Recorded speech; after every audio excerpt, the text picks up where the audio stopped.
আপনাকে স্বাগত জানাই আতঙ্কের অষ্টপ্রহরে।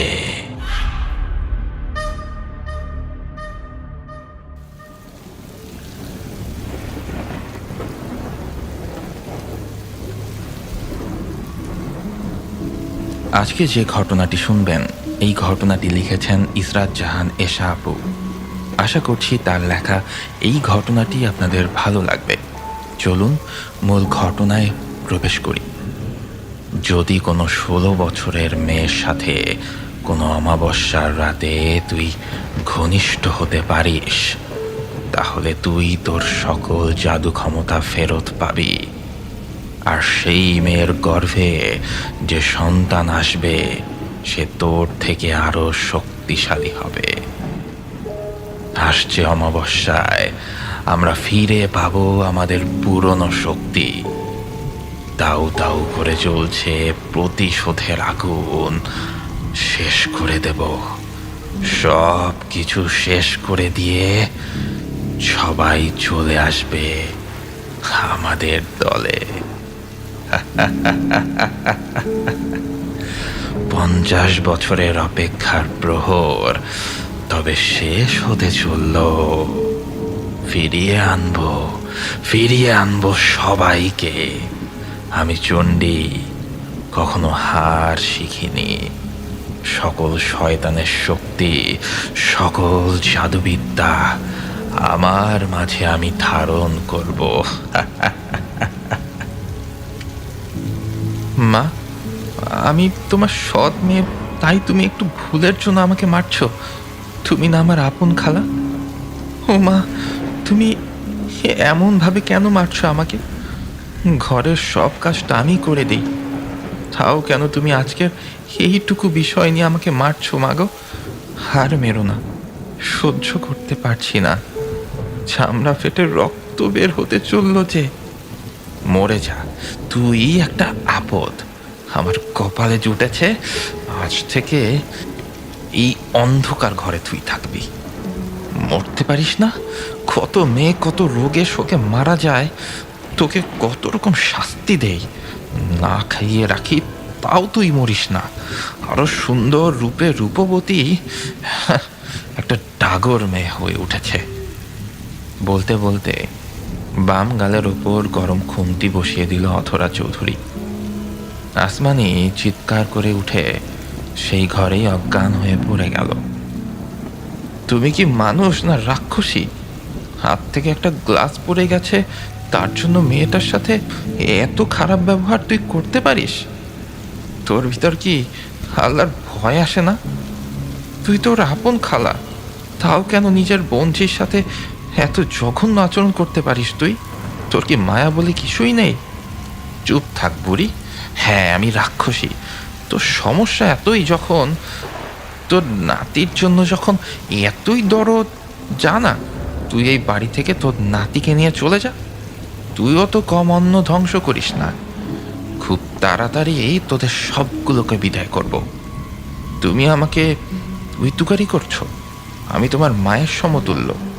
আরে রাখো, নিজের মাকেই ছাড় দিলাম না, আর তো শাশুড়ি আসছে মা দাবি করতে।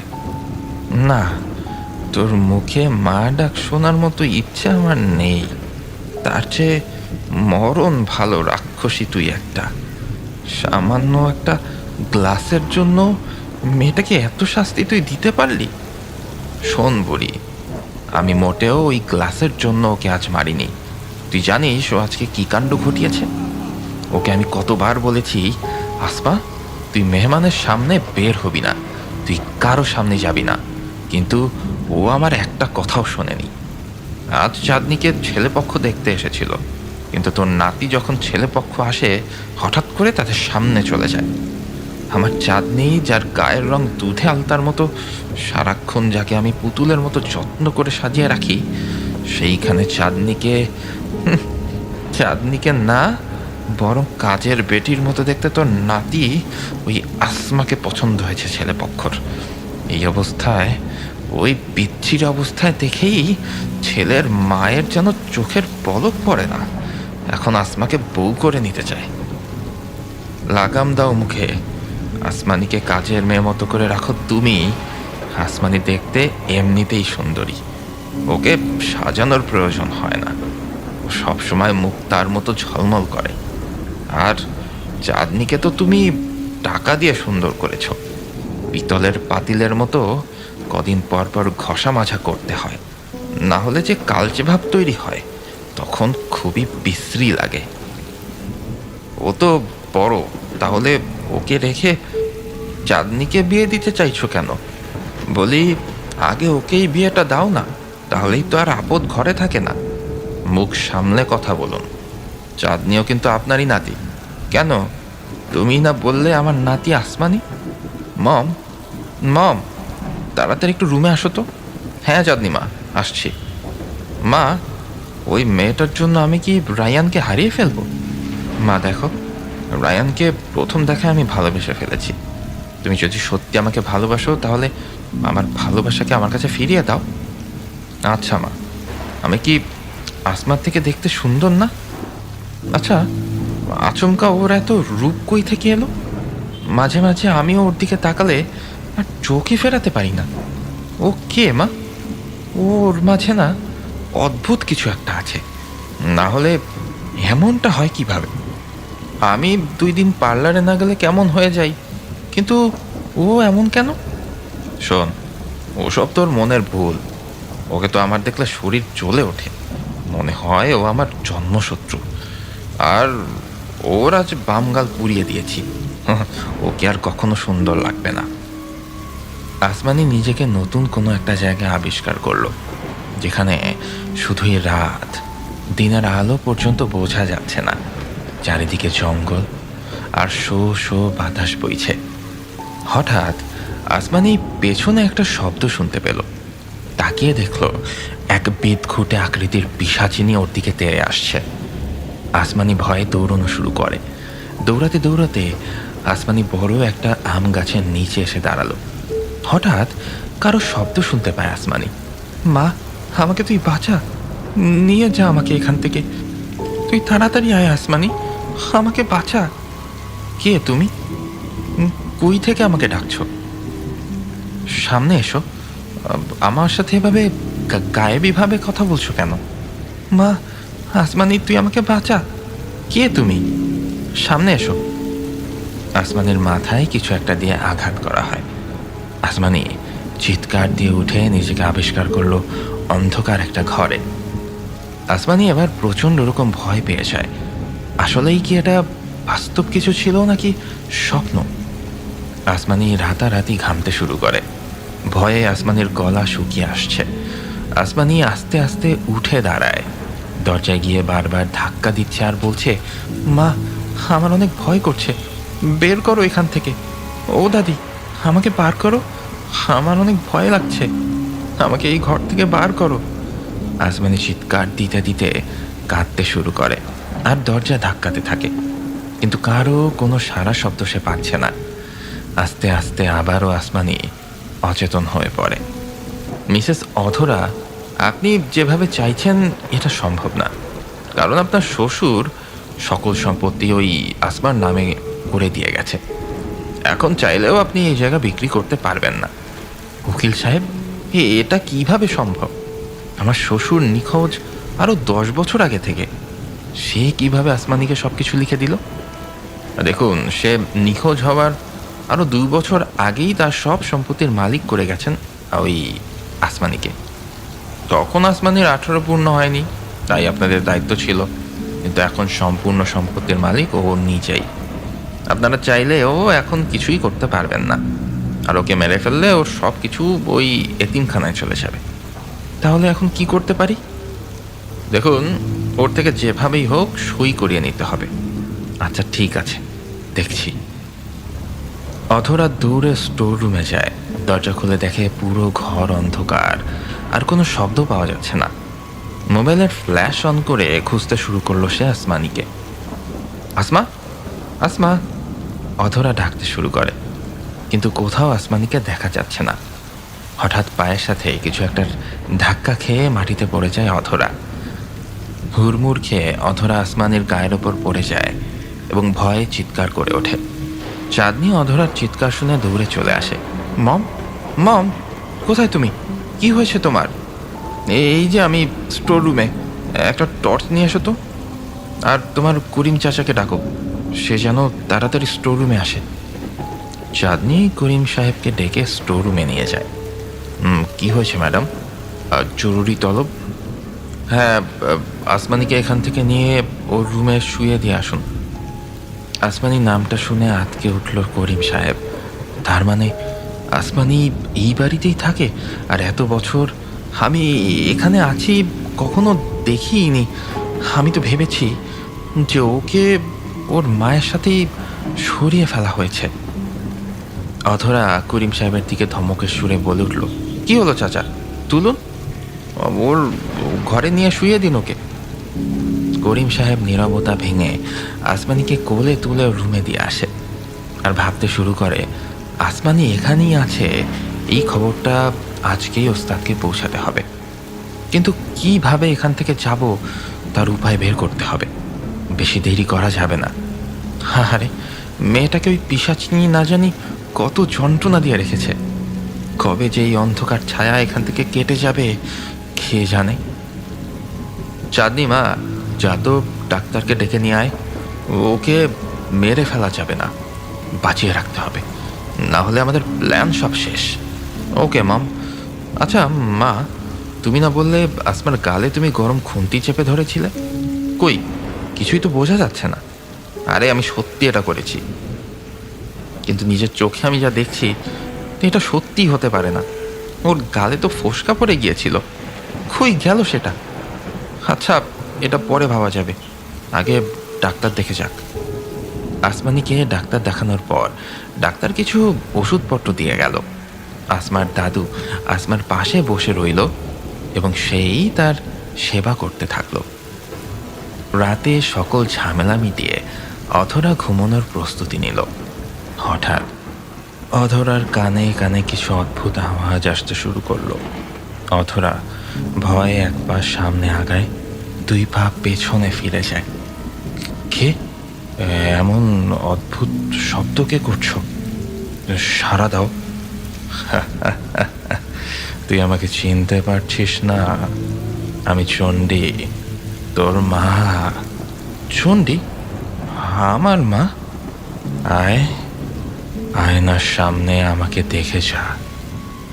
অধরা আয়নার সামনে যেতেই প্রথম নিজেকে দেখলেও কিছুক্ষণ পর এক অর্ধ চেহারার মহিলাকে দেখতে পেল। কে আপনি? আমি তোর মা। আমার মা? হ্যাঁ, তোর মা। তুই আমার সন্তান। তোর শরীরে পিশাচিনীর রক্ত বইছে। না, এ হতে পারে না, এটা অসম্ভব। আমি মানি না। আমি পিশাচ সন্তান নই, আমি মানব সন্তান। না, তারা তোর বাবা মা না, আমি তোর মা। আর তোর বাবা হলো রিন্দা। সে বন্দি আছে বিরাট এক জঙ্গলে, বড় একটা বট গাছে। আমি তোর মা।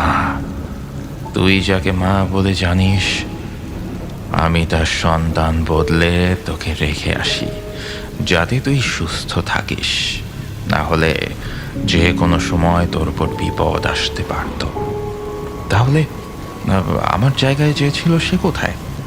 ওকে আমি শয়তানের নামে উৎসর্গ করেছি। বিশ্বাস করি না আমি। বিশ্বাস না হয় সেটা কাল রাতেই বুঝতে পারবি।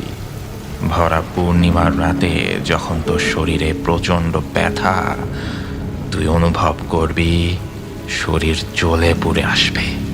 তখন কি বলছেন এসব? ঠিকই বলছি। না না না, এরকম হতে পারে না। এটাই হবে। আমি কাল আবার আসব। বলেই চণ্ডী আয়না থেকে চলে যায়। অধরা বারবার খুঁজতে শুরু করে, কিন্তু কোথাও তাকে খুঁজে পায় না। সারা রাত অধরা আয়নার দিকেই তাকিয়ে থাকে আর নিজেকে বারবার দেখতে থাকে। আমাকে আমাকে যেভাবেই হোক এখান থেকে বের হতে হবে। কিন্তু এবারের লোক কখনোই আমাকে এমনিতে ছুটি দেবে না। তার চেয়ে পালানোর চেষ্টা করাই ভালো। যেই ভাবা সেই কাজ। করিম সাহেব কোনো কিছু না নিয়ে ওখান থেকে পালিয়ে বাড়িতে চলে যায়। অবনী, মা অবনী। হ্যাঁ বাবা, তুমি এসেছো? হ্যাঁ মা, এসেছি, তবে আজ এখনই আমাকে বের হতে হবে। কোথায় যাচ্ছি কিছুই বলবো না, তবে মা আমাকে আটকানোর চেষ্টা করবি না। আজ যদি না যাই তাহলে সামনে দুষ্টের দমন আমরা কিছুতেই করতে পারবো না। তুই তোর মাকে নিয়ে তোর নানু বাড়িতে চলে যা। আর হ্যাঁ, আমি হঠাৎ করেই আসবো, ততদিনে তুই একটা কাজ করবি, সুন্দর করে একটা নকশি কাঁথা সেলাই করে রাখবি, আর নামাজ পড়ে বাবার জন্য দোয়া করবি। আর কখনো যদি কোনো বুড়ি তোর কাছে ভিক্ষে নিতে আসে, তখন ভিক্ষে তো দিবি, তার সাথে খাইয়ে দিবি। এখন আমি আসছি, আর যে অবস্থায় থাকো না কেন সব সময় শুকরিয়া আদায় করবি। আচ্ছা বাবা, তুমি চিন্তা করো না, তুমি শুধু দোয়া করো আমি যেন সঠিক পথে চলতে পারি।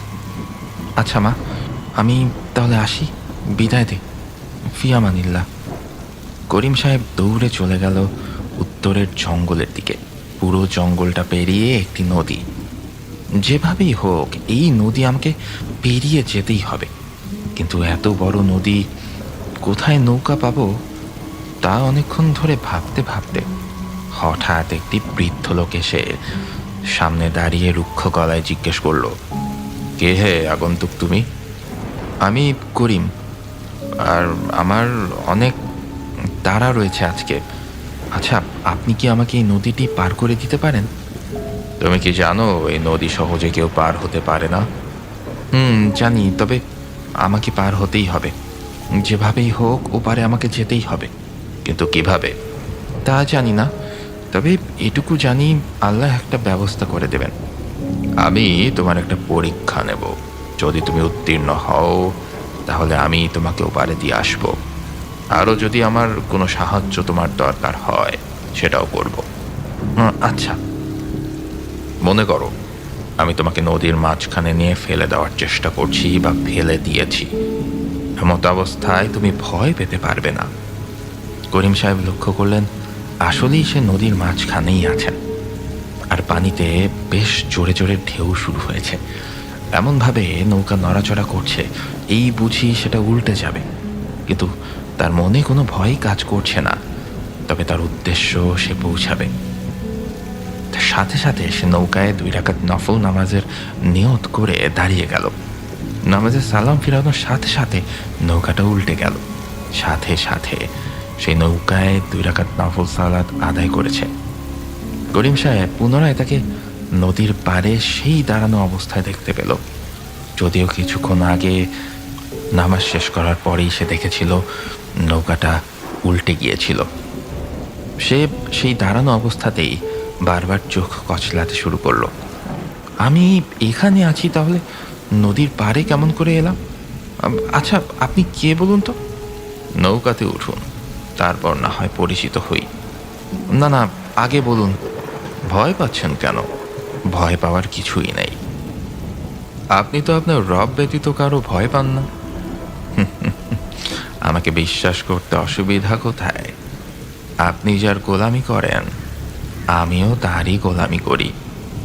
আপনার রব তিনি, যিনি আমারও রব। তবে সমস্যা একটা জায়গাতে, আপনি মানুষ, আমি জিন। এবার চলুন। ও, তাহলে আপনি জিন হঠাৎ আমার সামনে? আসলে আপনার অপেক্ষাতেই এতদিন ছিলাম। আপনি সঠিক লোক কিনা সেটা পরীক্ষা করার জন্য আমার জাদু দিয়ে সেটা একটু পরীক্ষা করে নিলাম। আপনি যার কাছে যেতে চাচ্ছেন তার কাছে আমি আপনাকে নিয়ে যাব, কিন্তু আমি তার কাছে যেতে পারবো না। আপনাকে তার থেকে অনুমতি নিতে হবে, তাহলেই আমি সাথে সাথে আপনার পাশে বসব। কেন যেতে পারবেন না? কারণ আমি অভিশপ্ত।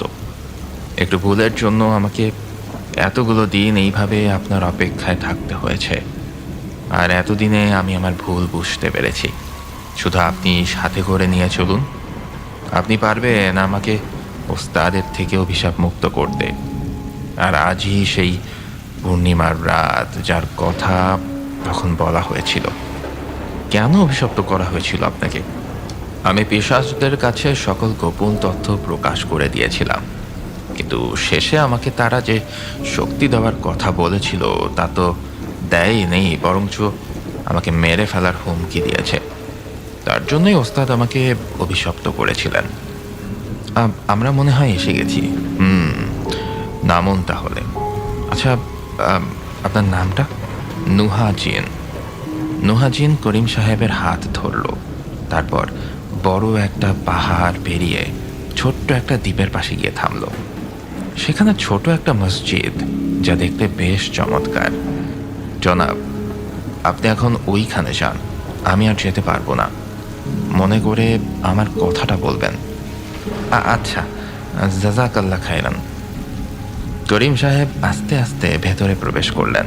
একজন বৃদ্ধ লোক মিষ্টি সুরে কোরআন তিলাওয়াত করছে।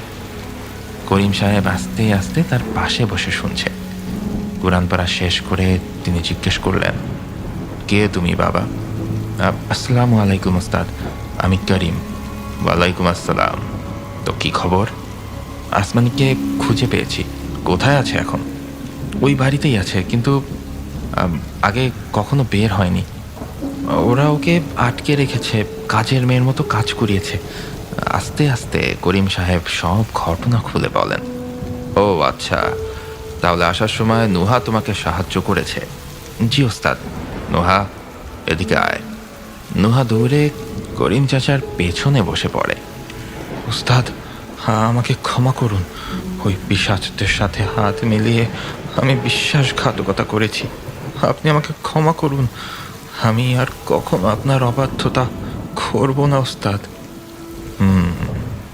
ক্ষমা আমি করেছি, তা অনেক আগেই, কিন্তু এতটুকু শাস্তি না দিলে তুই তোর ভুল বুঝতি না। এখন শোন, হুকুম করুন ওস্তাদ। আজ পূর্ণিমার রাত। আজ রাতেই আসমানের 22 বছর পূর্ণ হবে। ওর ভেতরে নতুন কোনো শক্তি জাগ্রত হবে, আর পিশাচদের শেষ করার আর এই মায়াজাল থেকে বাঁচতে হলে ওকে দরকার। ওর বাবা মা দাদা সবাই নিখোঁজ, তাদের উদ্ধারও করতে হবে। ও কোনো সাধারণ মেয়ে না, তাই ও যেখানেই আছে করিমকে নিয়ে ওকে নিয়ে আসবে আর আমার চিঠিটা দিবে। জি ওস্তাদ। যাও করিম, যাও, তাড়াতাড়ি যাও, আল্লাহ ভরসা। নুহা করিমকে নিয়ে বাতাসের সাথে রওনা করে আসমানির সাথে দেখা করার জন্য চলে গেল। এদিকে আসমানির অবস্থা তেমন একটা ভালো না, গায়ে প্রচণ্ড জ্বর। আসমানির দাদি কি থেকে কি করবেন কিছুই বুঝে উঠতে পারছেন না। হে আল্লাহ, তুমি আমার নাতিনকে সুস্থ করে দাও। আল্লাহ, তুমি রহম করো, ওকে ক্ষমা করো। আসমানির দাদি আলমারির কাছে গিয়ে একটা পুরনো বই বের করলেন। বইটি হাতে নেওয়ার সাথে সাথে বইটি নিচ থেকে উল্টে যাচ্ছে। সাথে সাথে আসমানির দাদির হাত থেকে বইটি পড়ে যায়। একটা পৃষ্ঠায় গিয়ে বইটিতে লেখা ভেসে ওঠে, আজ সেই পূর্ণিমার রাত, যখন চারিদিকে চাঁদের আলোয় আলোকিত হবে, আর সেই অসাধারণ বালিকার মধ্যে এই বংশের কালো ছায়া দূর করার শক্তি চলে আসবে। সেই পারবে সবার উপর থেকে মায়া জাদু এবং কালো জাদুর প্রভাব কাটতে। আসমানের দাদি বইটি নিচ থেকে তুলতেই যাবে, সাথে সাথে বইটি ওইখান থেকে অদৃশ্য হয়ে যায়। আসমার দাদি চিন্তায় পড়ে যায়, কে সেই মেয়ে, কোথায় পাবো তাকে? আজ আসমা সুস্থ থাকলে ওকে নিয়ে বের হতাম। বলতে বলতে আসমার দাদি জানলা খুলে দিল। আস্তে আস্তে পূর্ণিমার আলো সেই জানলা ভেদ করে আসমানের গায়ের উপর পড়ল। সাথে সাথে আসমানের শরীর আলোয় উজ্জ্বল হয়ে ওঠে। চাঁদের আলোয় ওর রূপ 2 গুণ বেড়ে যায়। আসমানের দাদি চমকে ওঠে, তাহলে তাহলে সেই মেয়েই আমাদের আসমা। তাহলে আসমাই সেই অসাধারণ বালিকা যার কথাই বইটাতে লেখা ছিল। ভাবতে ভাবতেই নুহাজিন আর করিম সাহেব আসমানির ঘরে প্রবেশ করে। তোমরা? হো, তাহলে চিনতে পেরেছেন আমাদের? চিনব না কেন? তোমাদের আশাই তো এতদিন ছিলাম। কোথায় আছে আমার স্বামী? কোথায় আমার ছেলে আর তার বউ? এটা শুধু আসমানি বের করতে পারবে।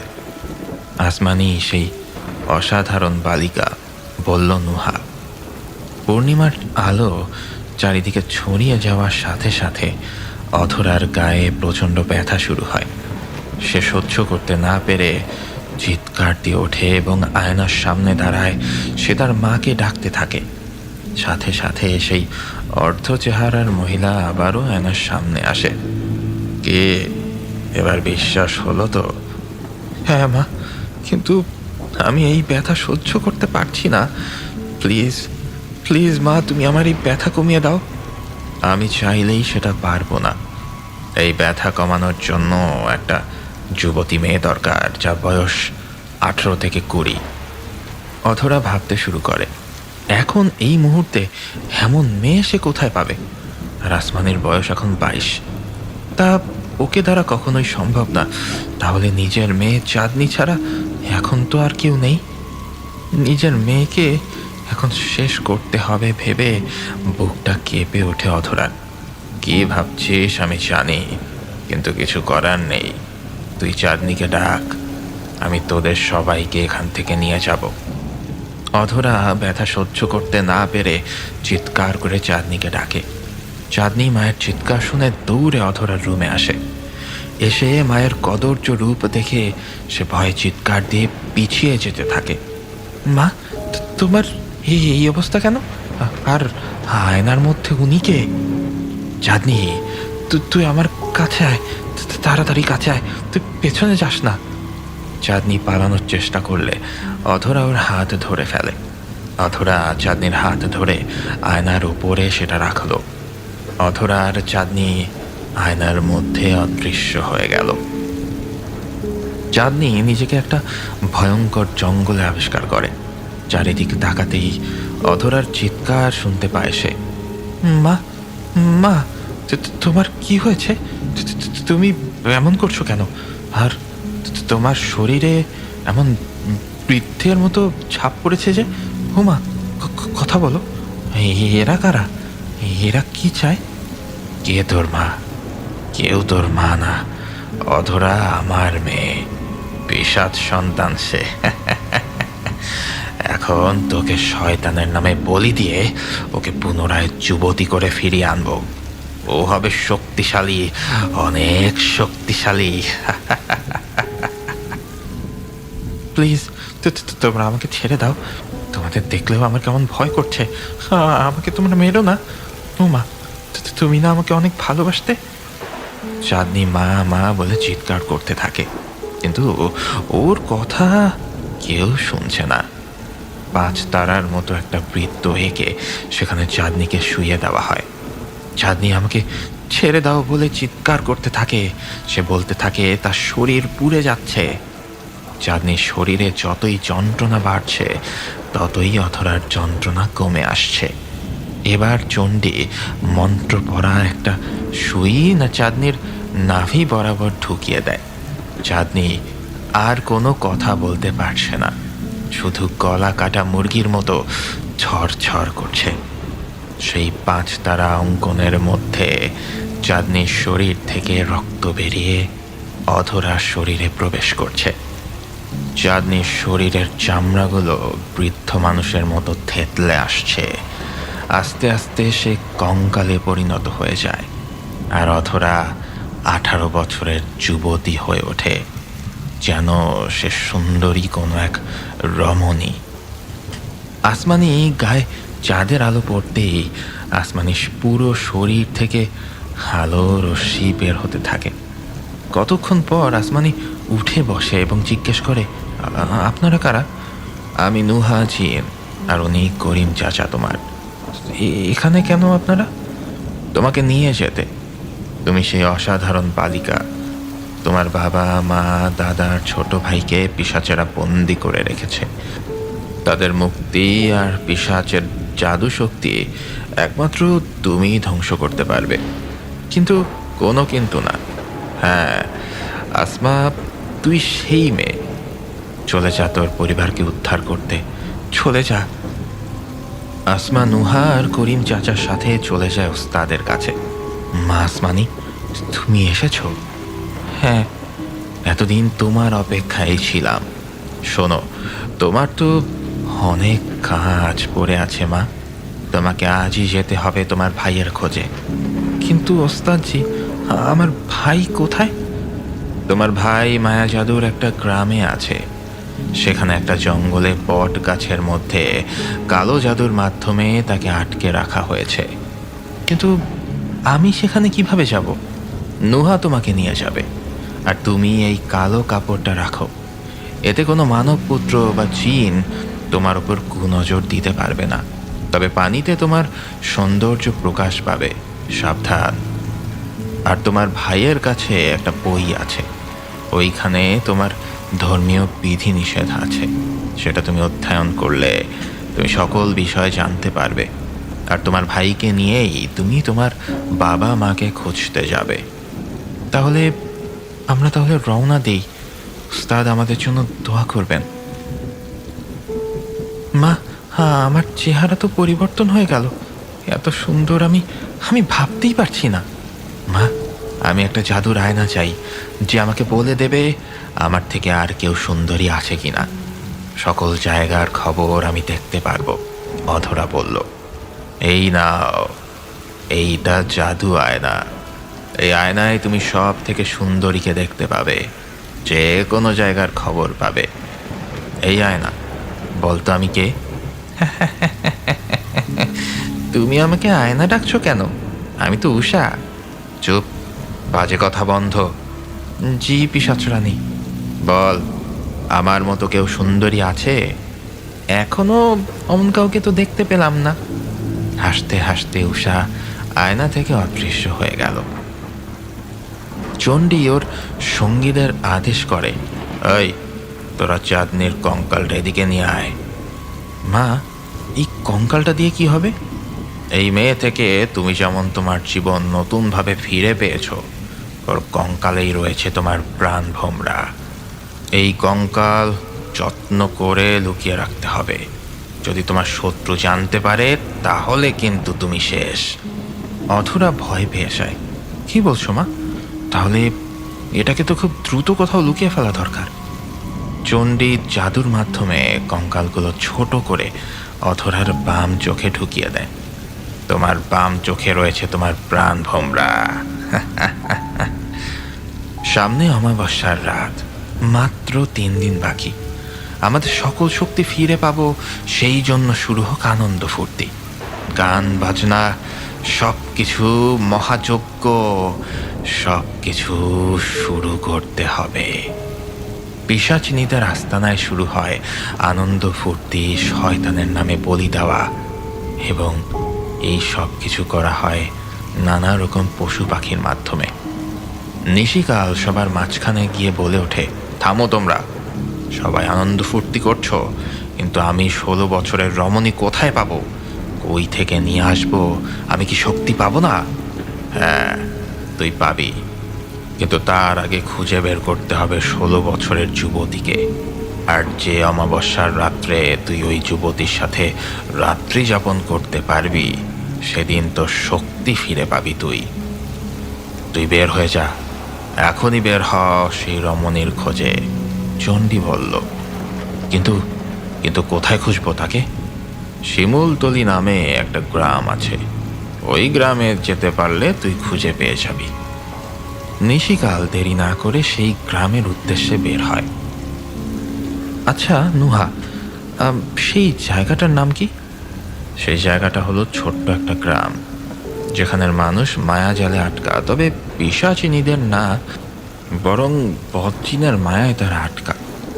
তোমাকেই তাদের উদ্ধার করতে হবে, তারপর তারা তোমার ভাইয়ের খোঁজ দেবে। সেই গ্রামের নাম কি? শিমুলতলি। ও আচ্ছা। হঠাৎ করেই আসমানি চিৎকার করে ওঠে, নুহা, ওই দেখো, ওটা কি? এত সুন্দর! তুমি দূর থেকে একে যতটা সুন্দর দেখছো, কাছাকাছি এটা ততটাই বিশৃঙ্খল। কিন্তু কেন? কারণ এখানে মায়ার জাল ফেলা। তোমার তুমি নজরবন্দির মতোই দেখবে। তুমি ভাববে সেটা স্বর্ণ, কিন্তু সেটা আসলে মাটি। কি বলছো? এমন হয়? অমনি কিছু লোকের গম গম আওয়াজ শোনা গেল, মনে হচ্ছে যেন বড় কোনো হট্টগোল হচ্ছে। আসমানির কানে আসতেই আসমানি নুহা জিনকে বলল, দেখো নুহা, আমার মনে হয় ওখানে নিশ্চিত কোনো গণ্ডগোল হয়েছে, চলো আমরা গিয়ে বরং দেখি। না আসমানি, আমাদের হাতে সময় কম, কিছু হবে না, চলো তো। নুহা আর আসমানি আস্তে আস্তে ভেতরে প্রবেশ করলো, কিন্তু ওরা কিছুতেই ভেতরে যেতে পারছে না। যতই সামনে এগোচ্ছে ততই পেছনে চলে যাচ্ছে রাস্তা। আগানো তো দূরে থাক, আরও পেছনেই চলে যাচ্ছে। তবে নুহা যেহেতু জিন, সে বাতাসের সাথে চলতে পারে, কিন্তু আসমানি পারছে না। রানিমা, আমাদের গ্রামে কেউ হয়তো প্রবেশ করতে চাইছে, বারবার কূপ থেকে আগুনের বলয় তৈরি হচ্ছে আর তার উপর ভেসে উঠছে। তোরা এগুলো কি বলছিস? কার এত বড় সাহস যে ভেতরে প্রবেশ করার চিন্তা করছে? তাড়াতাড়ি ওদের পথ আটকানোর চেষ্টা কর। এদিকে পানি শুকিয়ে গেছে, নিশ্চয়ই কুর্তাবা নারাজ, চারিদিক খা খা করছে। আর কত অপেক্ষা করব আমরা? পানি পাবো কোথায়? কোনো একটা উপায় বের করতেই হবে। রানী রজ্জুরূপী যদি অভয় দেন তাহলে আমি কিছু কথা বলতে চাই। হ্যাঁ বলো।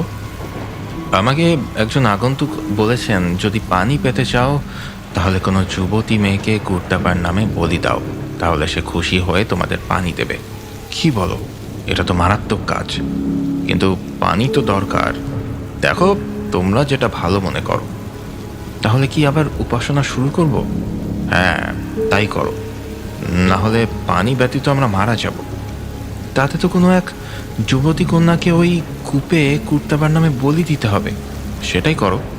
কিন্তু রানীমা, কেউ তো এতে রাজি হবে না, তার কন্যাকে সেক্ষেত্রে দিতে হবে যে, জোরপূর্বক তুলে আনতে হবে।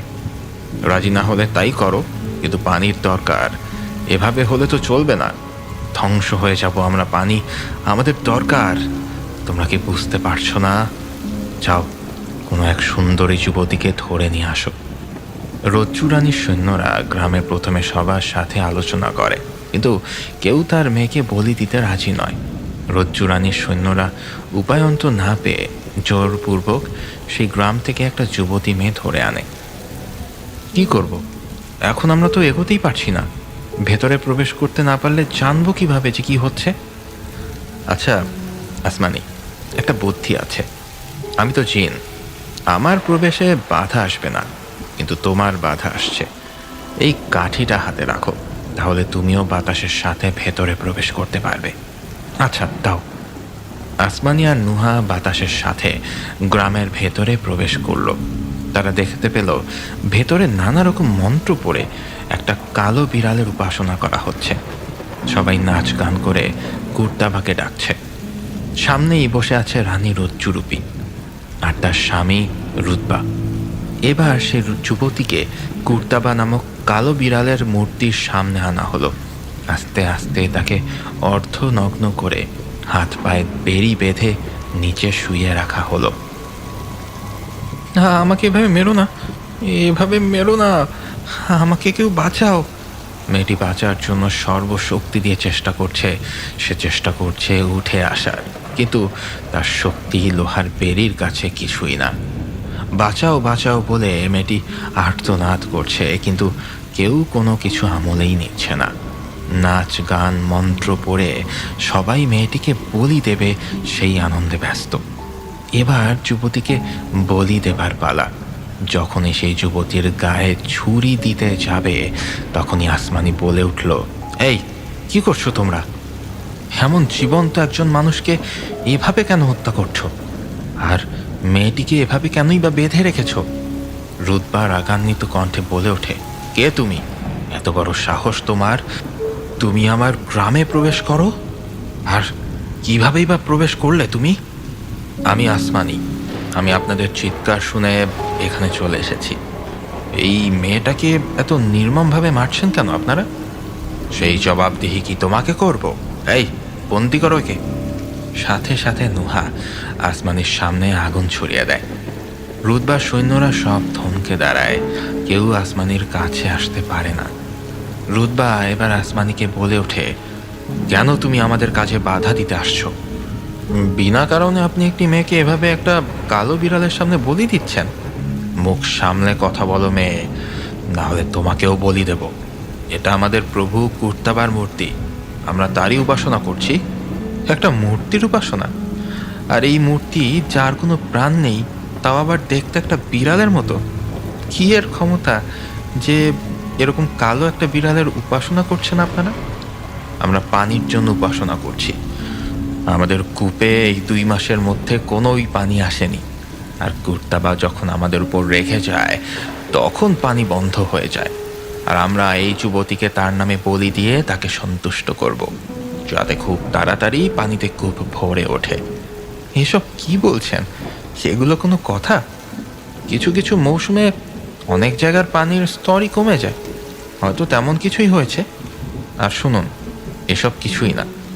কিছু শুধু একজনের হুকুমেই এসব কিছু হয়, আর সে হলো আল্লাহ সুবহানাহু ওয়া তাআলা। এই শোনো, তোমার এসব কথা আমরা শুনতে একদমই ইচ্ছুক নই। তুমি কোন সাহসে এই গ্রামে প্রবেশ করেছো, তার জন্য তোমাকে শাস্তি দেওয়া হবে। না জানি কুর্তাবা আরও রেগে যায়, আর না জানি আমাদের উপর আবার নতুন কোনো অভিশাপ আসে। হেই, তোমরা তোমাদের কাজ শুরু করো। আমি থাকতে এরকম জঘন্যতর কাজ আমি করতে দেব না। পারলে আটকে দেখা। না, তোমরা এমন কাজ করতে পারবে না, এটা অতি জঘন্য কাজ। তোমাদেরকে একটা ঘটনা বলি, শোনো। তোমরা কি উমর বিন খাত্তাব রাদিয়াল্লাহু তাআলা আনহুকে চেনো? তার নাম কি কখনো শুনেছ? কে সে? সে ছিল অর্ধ পৃথিবীর খলিফা। তো কি হয়েছে শোনো তাহলে। 20 হিজরি সনে দ্বিতীয় খলিফা হজরত উমর রাদিয়াল্লাহু তাআলা আনহু তার শাসন আমলে বিখ্যাত সাহাবী আমর ইবনুল আস রাদিয়াল্লাহু তাআলা আনহুয়ের নেতৃত্বে সর্বপ্রথম মিশর বিজিত হয়। মিশরে তখন প্রবল খরা, নীলনদ পানি শূন্য হয়ে পড়েছে। সেনাপতি আমরের নিকট সেখানকার অধিবাসীরা অভিযোগ তুললেন, হে আমির, নীলনদ তো একটা নির্দিষ্ট নিয়ম পালন ছাড়া প্রবাহিত হয় না। তিনি জিজ্ঞেস করলেন, সেটা কি? তারা বলল, এ মাসের 18 দিন অতিবাহিত হওয়ার পর আমরা কোনো এক সুন্দরী যুবতীকে নির্বাচন করব। অতঃপর তার পিতামাতাকে রাজি করিয়ে তাকে সুন্দরতম অলঙ্কারাদি ও উত্তম পোশাক পরিধান করানোর পর নীলনদে নিক্ষেপ করব। আমর ইবনুল আস তাদেরকে বললেন, ইসলামে এ কাজের কোনো অনুমোদন নেই, কেননা ইসলাম প্রাচীন সব জাহেলের রীতিনীতিকে ধ্বংস করে দেয়। অতঃপর তারা পরপর 3 মাস পানির অপেক্ষায় কাটিয়ে দিল, কিন্তু নীলনদের পানিতে হ্রাস বৃদ্ধি কিছুই পরিলক্ষিত হলো না। অতঃপর সেখানকার অধিবাসীরা দেশত্যাগের কথা চিন্তা করতে লাগলো। এই দুর্যোগময় অবস্থা দেখে সেনাপতি আমর ইবনুল আস খলিফাকে একটা পত্র লিখলেন। উত্তরে উমর লিখলেন, হে আমর, তুমি যা করেছ ঠিকই করেছ।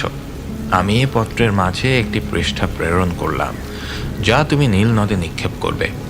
ওমরের পত্র যখন আমেরের নিকট পৌঁছালো, তখন তিনি পত্রটি খুলে তাতে এই বাক্যগুলি লিখিত দেখলেন, আল্লাহর বান্দা আমিরুল মুমিনিন উমর এর পক্ষ থেকে মিশরের নীল নদের প্রতি, যদি তুমি নিজে নিজেই প্রবাহিত হয়ে থাকো তবে প্রবাহিত হয়েও না। আর যদি একক সত্তা মহাপরাক্রমশালী আল্লাহ তোমাকে প্রবাহিত করান, তবে আমরা আল্লাহর নিকটে প্রার্থনা করছি যেন তিনি তোমাকে প্রবাহিত করেন। অতঃপর আমর পত্রটি নীল নদে নিক্ষেপ করলেন।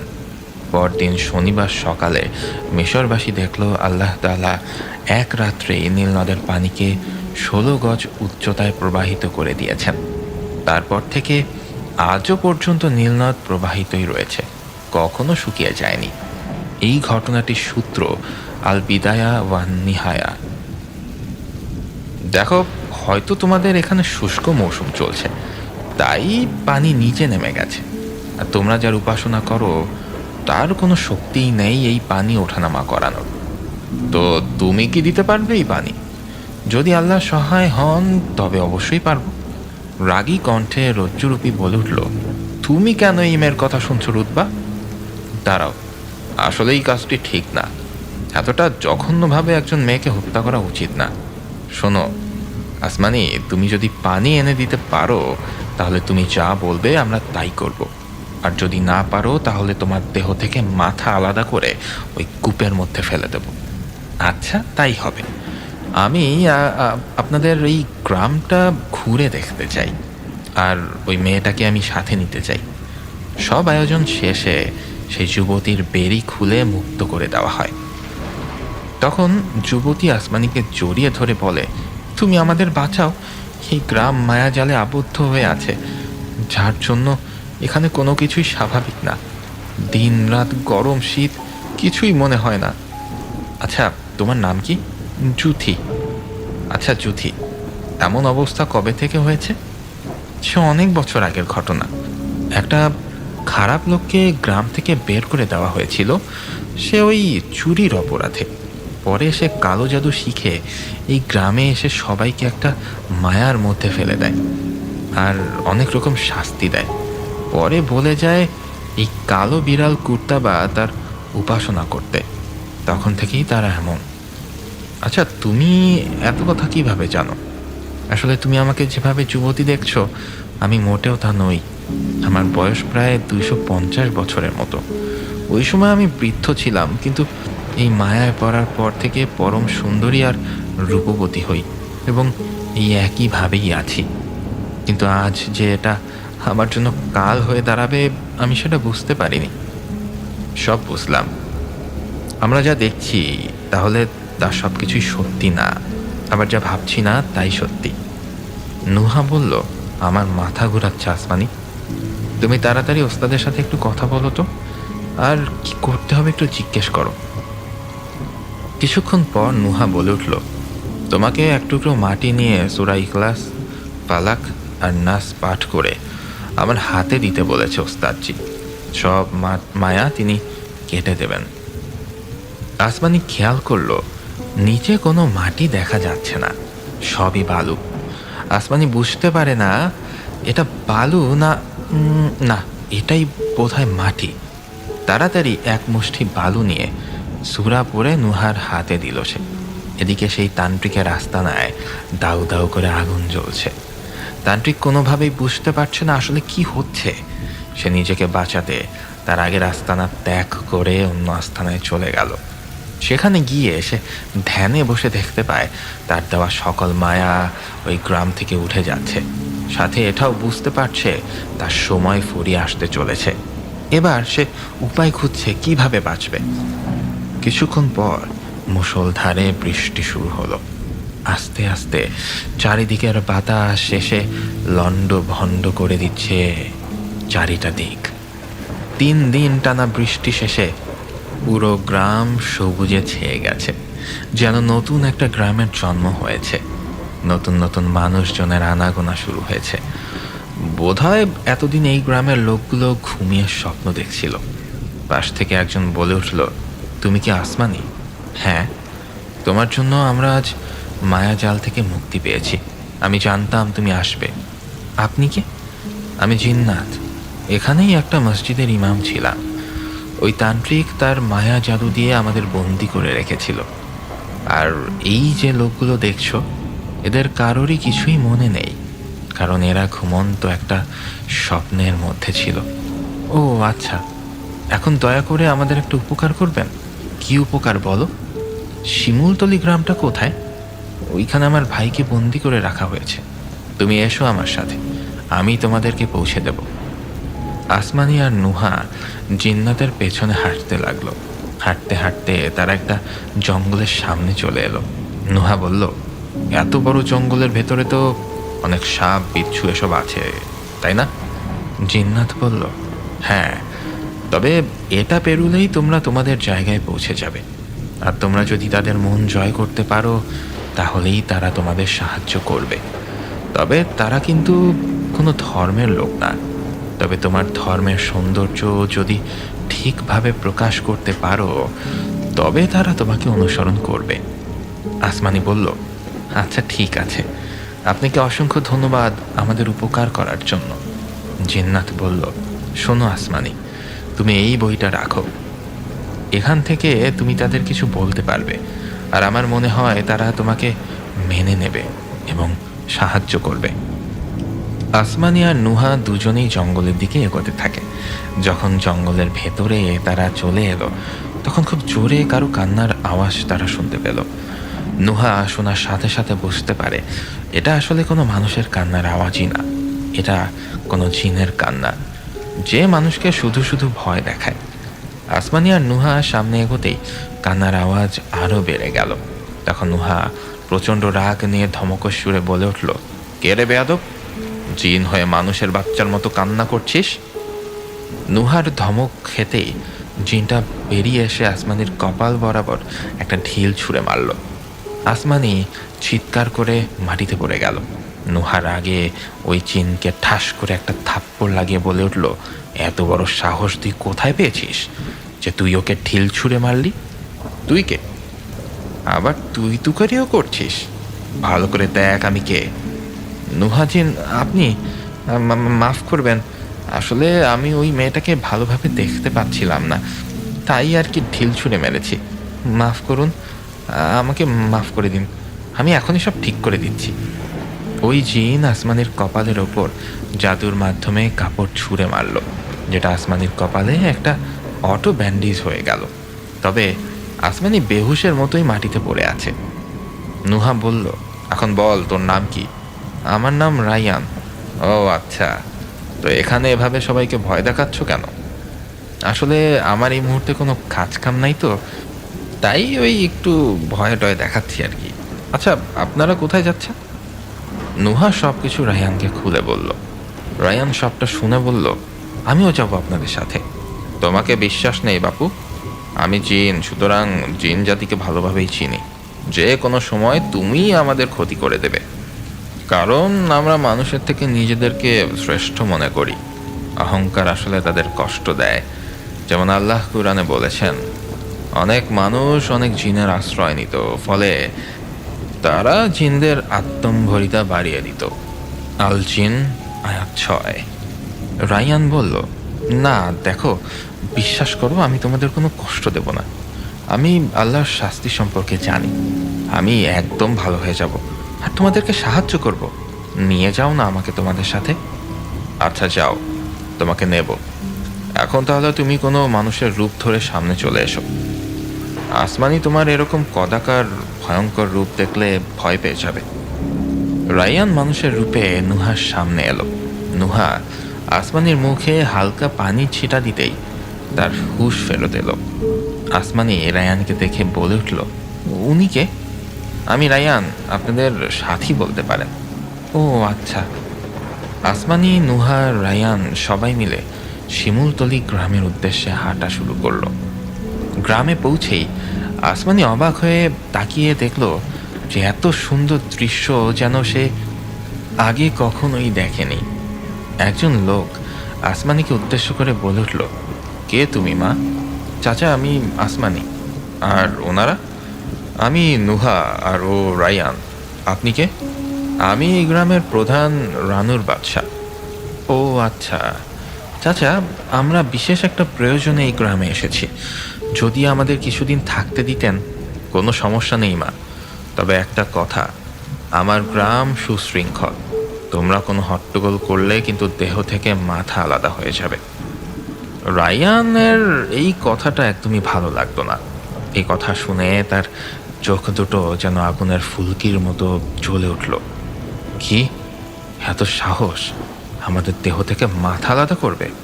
আসমানি বলল, না চাচা, আমরা এমন কিছুই করব না যাতে আপনাদের ক্ষতি হয়। তাহলে যাও, ওইখানে যে বাড়িটি দেখছো তোমরা, সেখানে আশ্রয় নিতে পারো। ধন্যবাদ চাচা, আসসালামু আলাইকুম। দাঁড়াও, এটা তুমি কি বললে? সালাম দিলাম চাচা, যার অর্থ হলো আপনার উপর শান্তি বর্ষিত হোক। তুমি কি কোনো ধর্ম পালন করো? জি চাচা, আমি একজন মুসলিম নারী। আমার ধর্মের নাম ইসলাম, যার অর্থ শান্তি, যেখানে পূর্ণাঙ্গ একটা জীবন ব্যবস্থার কথা বলা আছে। আচ্ছা, তোমরা যাও, আমি তোমাদের খাবারের ব্যবস্থা করছি। পরে এসে তোমাদের ধর্ম সম্পর্কে জানব। চাচা, আপনারা কোন ধর্মের লোক? সেটার উত্তর পরে পেয়ে যাবে। নিশিকাল শিমুলতলি গ্রামে পৌঁছে 16 বছরের যুবতী খুঁজতে শুরু করলো, কিন্তু কোনো মেয়েই সে খুঁজে পাচ্ছে না। একজন বৃদ্ধ লোক সেজে সবার দ্বারে দ্বারে ঘুরে বেড়াচ্ছে, যাতে কেউ তাকে পিশাচ ভেবে সন্দেহ না করে। কিন্তু না চোখে কোনো মেয়ে পড়ছে, হুম, না, একদমই না। নিশিকাল একটা বট গাছের নিচে ধ্যানমগ্ন ভাব নিয়ে বসে আছে। তাকে শিমলতলি গ্রামের লোকজন দেখে গ্রামের প্রধানের কাছে খবর দেয়। বাদশা ভাই, বাদশা ভাই। কে? আমি রতি। এই সময় কি খবর? এইমাত্র একজন লোক দেখলাম বড় বট গাছের নিচে ধ্যানমগ্ন হয়ে বসে আছে। বাদশা মনে মনে ভাবে, ওই সময় যে তিনজন এসেছে তাদের মধ্যে কেউ না তো। আচ্ছা, দেখতে কেমন রে? বৃদ্ধ লোকের মতো, মনে হয় অনেক কিছু জানে। আচ্ছা, বিষয়টা পরে দেখছি, তোরা গিয়ে ভালোভাবে দেখে আয়। গ্রামের লোকজন হুড়মুড় খেয়ে সেই বট গাছের নিচে চলে যায়। নিশিকাল সবাইকে তার জাদু দেখিয়ে নিজের বশে নিয়ে এসেছে। চোখের সামনে ছাগল, গরু, হাতি, স্বর্ণ, হীরা, টাকা পয়সা বানিয়ে দেখাচ্ছে। গ্রামের সবাই নিশিকালের ভক্ত হয়ে গেছে। নিশিকাল যা বলছে তাই শুনছে। ওরা নিশিকালকে গুরু মানতে শুরু করলো। নিশিকাল বলল, তোমরা কি আরো ধন সম্পত্তি পেতে চাও? গ্রামের লোক সবাই খুশিতে হ্যাঁ বলে ওঠে। তাহলে তোমাদেরকে আমি যা বলবো তাই করতে হবে, তাহলে তোমরা সব পেয়ে যাবে। গ্রামের লোকগুলো সবাই বলে ওঠে, গুরু, আপনি এতদিন কোথায় ছিলেন? আপনি যা বলবেন আমরা তাই করব। তাহলে শোনো, গ্রামের মধ্যে সব থেকে সুন্দরী একটা 16 বছরের যুবতীকে আমার কাছে উৎসর্গ করতে হবে। তার সাথে আমি রাত্রি যাপন করব, আর তার গর্ভে যে সন্তান আসবে সেই তোমাদের দুঃখ কষ্ট দূর করে দেবে। এদিকে সবাই তাদের ঘরের মেয়েকে নিশিকালের কাছে তুলে দিতে ইচ্ছুক। তারা মনে করে, যদি নিশিকালের সন্তানের মা তাদের মেয়ে হয় তাহলে তো কোনো কথাই নেই। সবাই তাদের মেয়েকে সিরিয়ালে নিশিকালের সামনে নিয়ে আসে। কিন্তু সমস্যা হলো, কারো 16 বছর 1 মাস, কারো বা 16 বছর 5, 6, 7 এরকম, অথবা এর থেকেও ছোট। নিশিকাল মনে মনে চিন্তা করে, এটা তো হওয়ার কথা না। এই গ্রামে একদম 16 বছরের মেয়ে অবশ্যই আছে, না হলে গুরুজি তো এখানে আসতে বলতো না। তবে সেই মেয়ে কোথায়? এদিকে ঘটনা সব গ্রাম প্রধানের কানে গেলে উনি বিষণ্ণ মনে বলে ওঠে, 3 জনকে থাকতে দিয়েছি বলে এরা এইসব করে বেড়াবে। এখনই আমি ওদের কাছে যাব, বলবো ওরা কি চায় এবং কেন এই গ্রামে এসেছে। গ্রাম প্রধান আসমানির সাথে কথা বলার জন্য বের হয়। এদিকে রায়ান রাগে টকবক করে ফাটছে আর পায়চারি করছে। নুহা বলল, কি হলো তোমার? তুমি এমন করছো কেন? রায়ান বলল, আপনি কি কোনো পিশাচের গন্ধ পাচ্ছেন না? আমি তো আর সহ্য করতে পারছি না, ওকে পেলে জায়গায় শেষ করে দেব। পাচ্ছি, তবে আমি ভাবছিলাম হয়তো আমার মনের ভুল। অমনি গ্রাম প্রধান বাদশা এসে বলতে শুরু করলো, এই তোমরা কি শুরু করেছো? মানে কি? বাদশা সব খুলে বললে আসমানি বলে ওঠে, কই, আমরা তো এখানেই আছি, আমরা তো আপনাদের কোনো ক্ষতি করতে আসিনি। রায়ান বলে উঠল, আমার ধারণা তাহলে ঠিকই আছে। কি ধারণা? এই যে শুনেন, আমি হলাম জিন। কথাটা শুনে বাদশা ঠোক গিলতে থাকে। হ্যাঁ, আপনাদের ওই জঙ্গলে ছিলাম। দেখুন, এই গ্রাম থেকে একটা যুবতী মেয়েকে নিয়ে যাওয়া হবে, যার বয়স সামনে অমাবস্যার দিন 16 বছর পূর্ণ হবে। তাকেই ধরে নিয়ে যাবে ওই পিশাচ। তার নামটা মনে আসছে না। নুহা বলল, তুমি জানো কিভাবে? রায়ান উত্তর দিল, আমি এর জন্যই আপনাদের সাথে এসেছি। পিশাচরা আমার বাবা মাকে বন্দি করে রেখেছে, আর আমি জানি আপনাদের সাথে থেকে আমি তাদের উদ্ধার করতে পারবো। বাদশাহ মনে মনে বলে ওঠে, আমার মেয়েরই তো অমাবস্যার দিন 16 বছর পূর্ণ হবে। এবার বিশ্বাস করবে কি করবে না দ্বিধায় পড়ে যায় সে। বাদশাহ কথা ঘোরানোর জন্য বলে ওঠে, আচ্ছা, তোমাদের ধর্ম সম্পর্কে কিছু বল, আর তোমাদের কথা বিচার করবে এই যে পাশে বৃদ্ধ লোকটিকে দেখতে পাচ্ছ, উনি। আসমানি বলতে শুরু করলো, আমাদের ধর্ম হচ্ছে ইসলাম। ইসলাম হচ্ছে আত্মসমর্পণ করা এবং বাধ্যতা, অস্বীকৃতি ও হঠকারিতা ত্যাগ করা। এখানে আত্মসমর্পণ করার অর্থ হচ্ছে এক আল্লাহর কাছে নিজেকে সমর্পণ করা। একমাত্র আল্লাহই স্থায়ী, বাকি যা কিছু আছে সব ক্ষণস্থায়ী ভঙ্গুর, সব কিছুই সাবেক হবে একমাত্র আল্লাহ ছাড়া।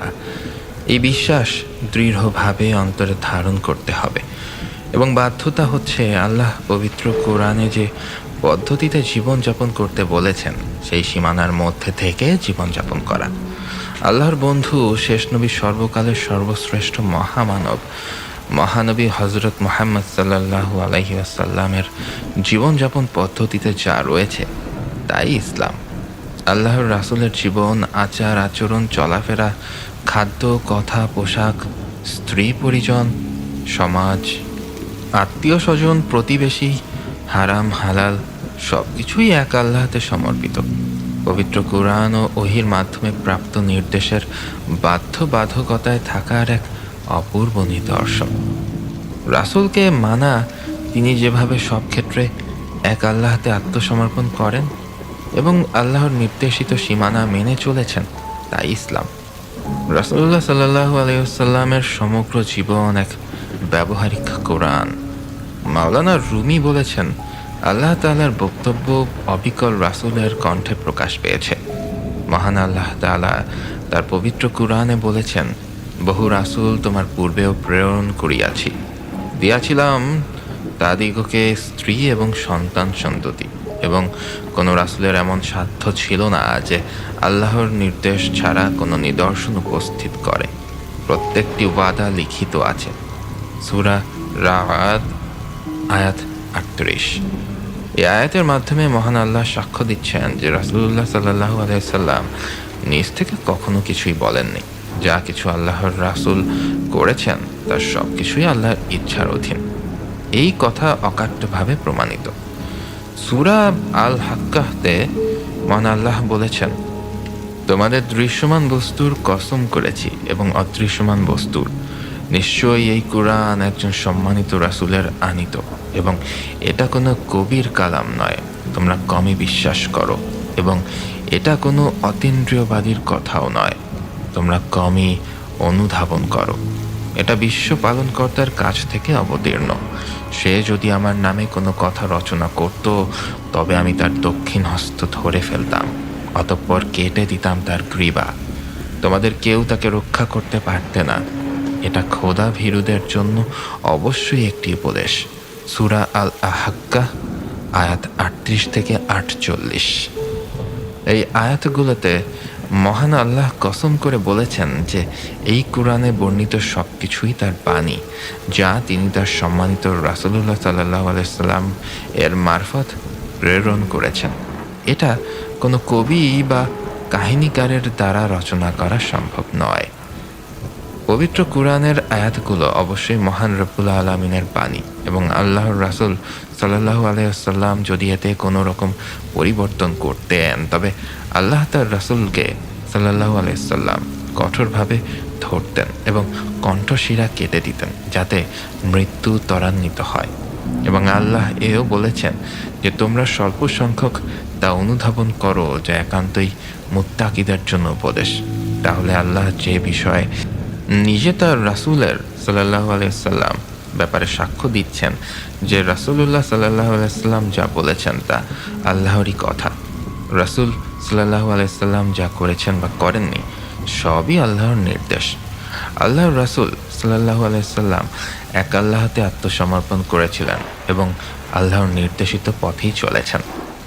মহানবী সাল্লাল্লাহু আলাইহি ওয়াসাল্লাম এরপর তার উম্মতদের মধ্যে সর্বশ্রেষ্ঠ মানব তারা যারা জন্মচক্ষে মহানবী হযরত মুহাম্মদ সাল্লাল্লাহু আলাইহি ওয়াসাল্লামকে দেখেছিলেন এবং তার পবিত্র সান্নিধ্য লাভ করেছিলেন। তারা সবাই ছিলেন মহানবীর সাল্লাল্লাহু আলাইহি ওয়াসাল্লাম জীবন আদর্শের প্রধানতম উদাহরণ। তাদের জীবন ছিল রাসূলের সাল্লাল্লাহু আলাইহি ওয়াসাল্লাম মহব্বতে পরিপূর্ণ।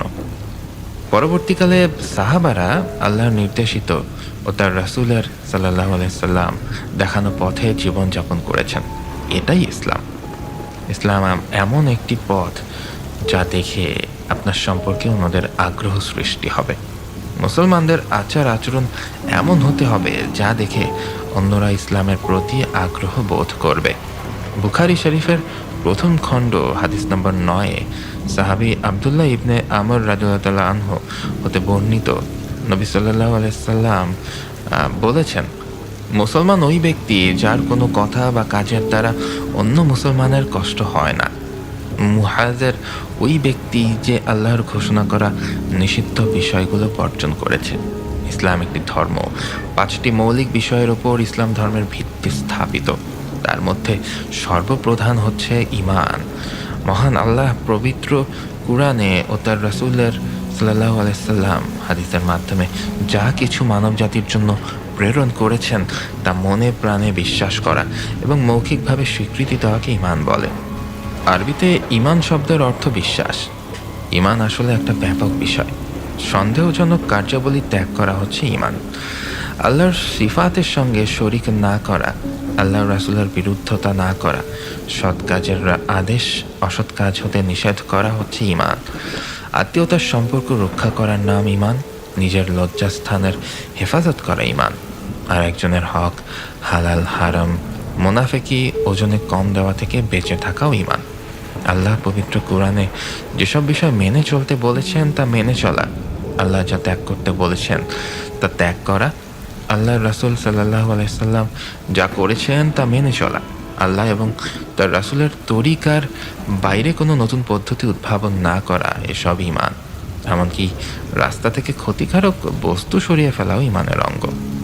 অন ইসলামিক কাজের প্রতিবাদ করাও ঈমান।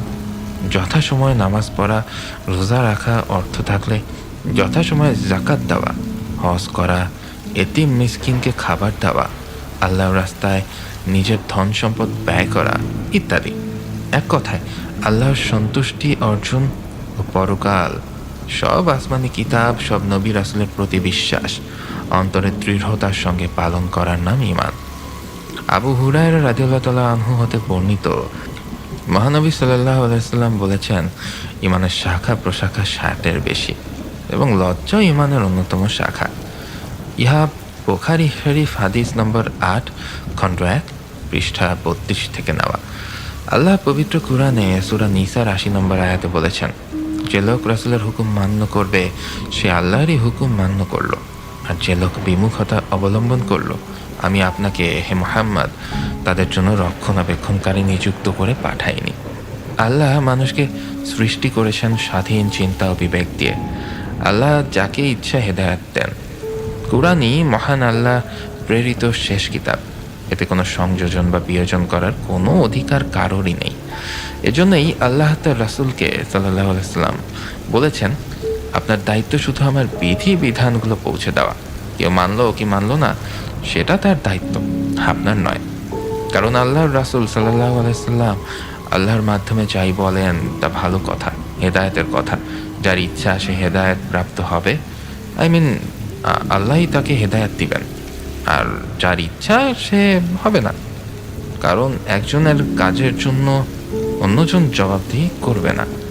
আসুন, আমরা শুধু মুসলমানের ঘরে জন্ম হয়েছি বলে মুসলিম না হয়ে আল্লাহ যেরকম বান্দা চান সেরকম হই। ঈমান মজবুত করার জন্য মেহনত করি, নিয়মিত কুরআন বুঝে পড়ি, নামাজ পড়ি, রাসূলুল্লাহ সাল্লাল্লাহু আলাইহি সাল্লামের শেখানো পথে চলি, আল্লাহ রাসূলের প্রতি দরুদ শরীফ পাঠ করি, যার তাগিদ আল্লাহ নিজে পবিত্র কোরআনে দিয়েছেন। আল্লাহ বলেছেন, আল্লাহ ও তার ফেরেশতারা নবীর প্রতি দরুদ পাঠান। হে মুমিনরা, তোমরাও তার প্রতি দরুদ ও সালাম পাঠাও। সূরা আহজাব আয়াত 56। আমরা আল্লাহ নির্দেশিত পথে চললে এই হানাহানি বন্ধ হয়ে যাবে, সমাজে শান্তি ফিরে আসবে।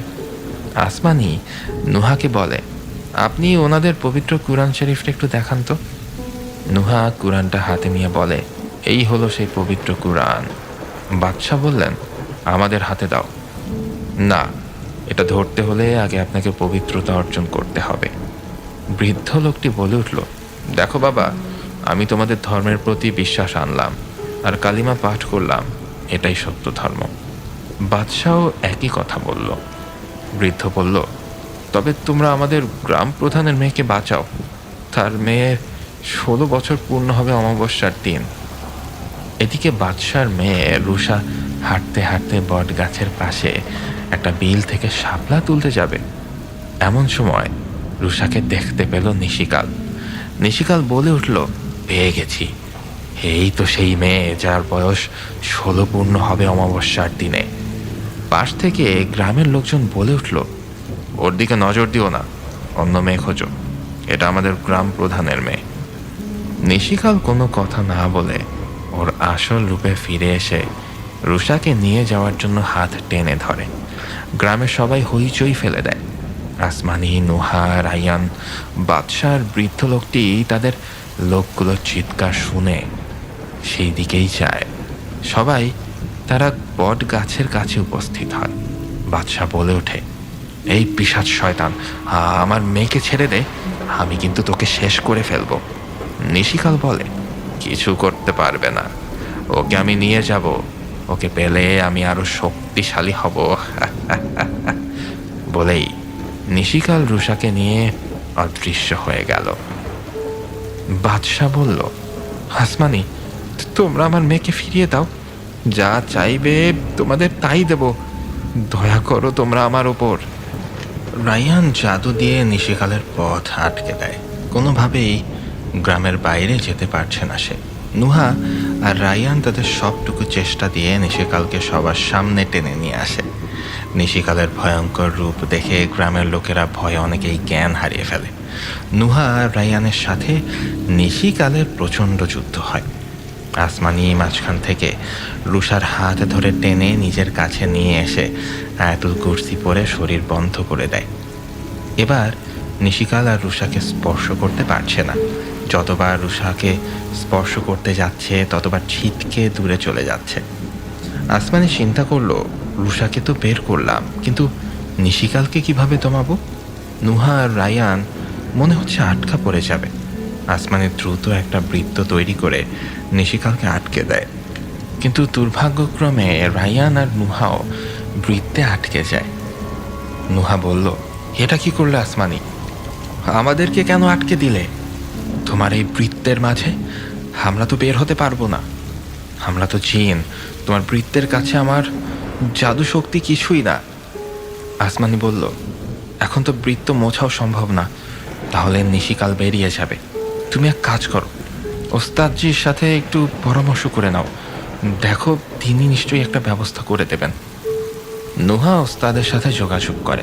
ওস্তাদজি পরামর্শ দেন, আমি কিছুই করতে পারবো না, আসমানিকে ভাবতে বলো, ও সব পারবে। আসমানি, ওস্তাদজি তো কিছুই করতে পারবেন না বললেন, তিনি বললেন যা করার তোমাকেই করতে হবে। আসমানি অনেক চিন্তা ভাবনা করে সেই বৃত্তের মাঝে লম্বা করে একটা দাগ কাটে। এরপর রায়ান আর নুহাকে আলাদা করে দেয়। নিশিকালও আলাদা হয়ে যায়। নুহা রায়ানের সামনের দাগ মুছে দিয়ে ওদেরকে বের করে আনে। রায়ান বের হয়ে সাথে সাথে নিশিকালকে বন্দি করে। রায়ান বলে, বল আসমানির ভাই কোথায়? বলবো না, তোকে কিন্তু এর চেয়ে বেশি শাস্তি দেব। বলেই রায়ান নিশিকালের গায়ে আগুন ছুঁড়ে মারে। নিশিকাল সহ্য করতে না পেরে বলে ওঠে, হ্যাঁ, আমাকে ছেড়ে দে, দয়া কর, আমি বলছি, আমি সব বলছি। আসমানির ভাই জঙ্গলের মধ্যে একটা কালো গোলাপ ফুলের গাছ আছে, ওই গাছে একটা ফুলে বন্দি করা। আসমানি গাছ স্পর্শ করলেই ওর ভাইকে পেয়ে যাবে। নিশিকালের কথা শেষ হতেই নুহা ওকে শেষ করে ফেলে। ওদিকে অধরা বলতে থাকে, মায়া আয়না, এই মায়া আয়না, বল আমার ভাই নিশিকাল কোথায়? আমার নাম উষা, আমাকে উষা বলে ডাকবে, বুঝেছ? চুপ, যা প্রশ্ন করেছি সেটার উত্তর দে। উষা আয়নার মাধ্যমে দেখায় নিশিকালকে মেরে ফেলা হচ্ছে। এটা দেখে অধরা চণ্ডীকে জানায়। চণ্ডী ভয়ে আঁতকে ওঠে। হ্যাঁ, তাহলে কি সেই মেয়ে এসে গেছে? কে মা? আসমানি, নুহা, রায়ান ওরা আবারও সবার মাঝে বলতে শুরু করে, কখনো লোভ করবেন না, জাদুবিদ্যা যথেষ্ট খারাপ একটা ব্যাপার, যার মাধ্যমে আমরা ধ্বংস হয়ে যেতে পারি। আপনারা সবসময় সত্যের উপর থাকবেন আর অল্পতেই তুষ্ট হবেন। কোনো জাদুকর বা গণকে বিশ্বাস করবেন না। তখন বাদশাহ বলে ওঠে, মা আসমানি, তোমাদের দেরি হয়ে যাচ্ছে, তোমরা তোমার ভাইকে খুঁজতে যাও। আমি আমার গ্রামের লোকদের বুঝিয়ে বলছি, তোমার জন্যই আমরা সত্যিটাকে চিনতে পেরেছি। এতদিন অপেক্ষায় ছিলাম, আমি সবার কাছে আল্লাহর বাণী পৌঁছে দেব। আসমানি, নুহা, রায়ান দ্রুত জঙ্গলে চলে গেল। আসমানি, নুহা, রায়ান জঙ্গলে বেশ খানিকক্ষণ খোঁজাখুঁজি করলো, কিন্তু কোথাও সেই কালো গোলাপের সন্ধান তারা পাচ্ছে না। আসমানি পাগলের মতো হন্যে হন্যে হয়ে খুঁজতে থাকে, কিন্তু পুরো জঙ্গলে কোনো ফুল গাছের দেখাই মিলছে না। রায়ান মনে মনে চিন্তা করছে, আচ্ছা, নিশিকাল তো মিথ্যেও বলতে পারে। এতদিন আমি এই জঙ্গলে ছিলাম, কখনো তো এমন কোনো ফুল চোখে পড়েনি। ভাবতে ভাবতে রায়ান একটা গর্তে পড়ে যায়। নুহা আর আসমানি রায়ানকে গর্ত থেকে ওঠানোর চেষ্টা করছে, কিন্তু কোনো লাভ হচ্ছে না। হেই, তোমরা আমাকে এত টানাটানি করো না তো, আমি উঠতে পারবো। আমি একটা জিন, তোমরা ভুলে যাচ্ছ কেন? ও তাই তো, শুধু শুধু সময় নষ্ট হচ্ছে। আচ্ছা রায়ান, এখানে কোথাও পানির ব্যবস্থা নাই? রায়ান গর্ত থেকে উঠে বলে, আচ্ছা, ভালো কথা মনে করেছেন। সামনে একটা ছোট কুয়োর মতো আছে, সেখানে অনেক ফুল ফোটে, আমাদের সেখানেই যাওয়া উচিত।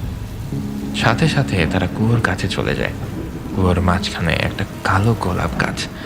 আসমানি খুশিতে কুয়োর পাড়ে দাঁড়াতেই আসমানির সৌন্দর্য পানিতে ফুটে ওঠে।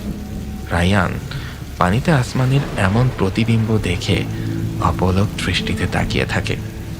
নুহা রায়ানের ব্যাপারটা বুঝতে পেরে আসমানিকে পানির সামনে থেকে সরে আসতে বলে।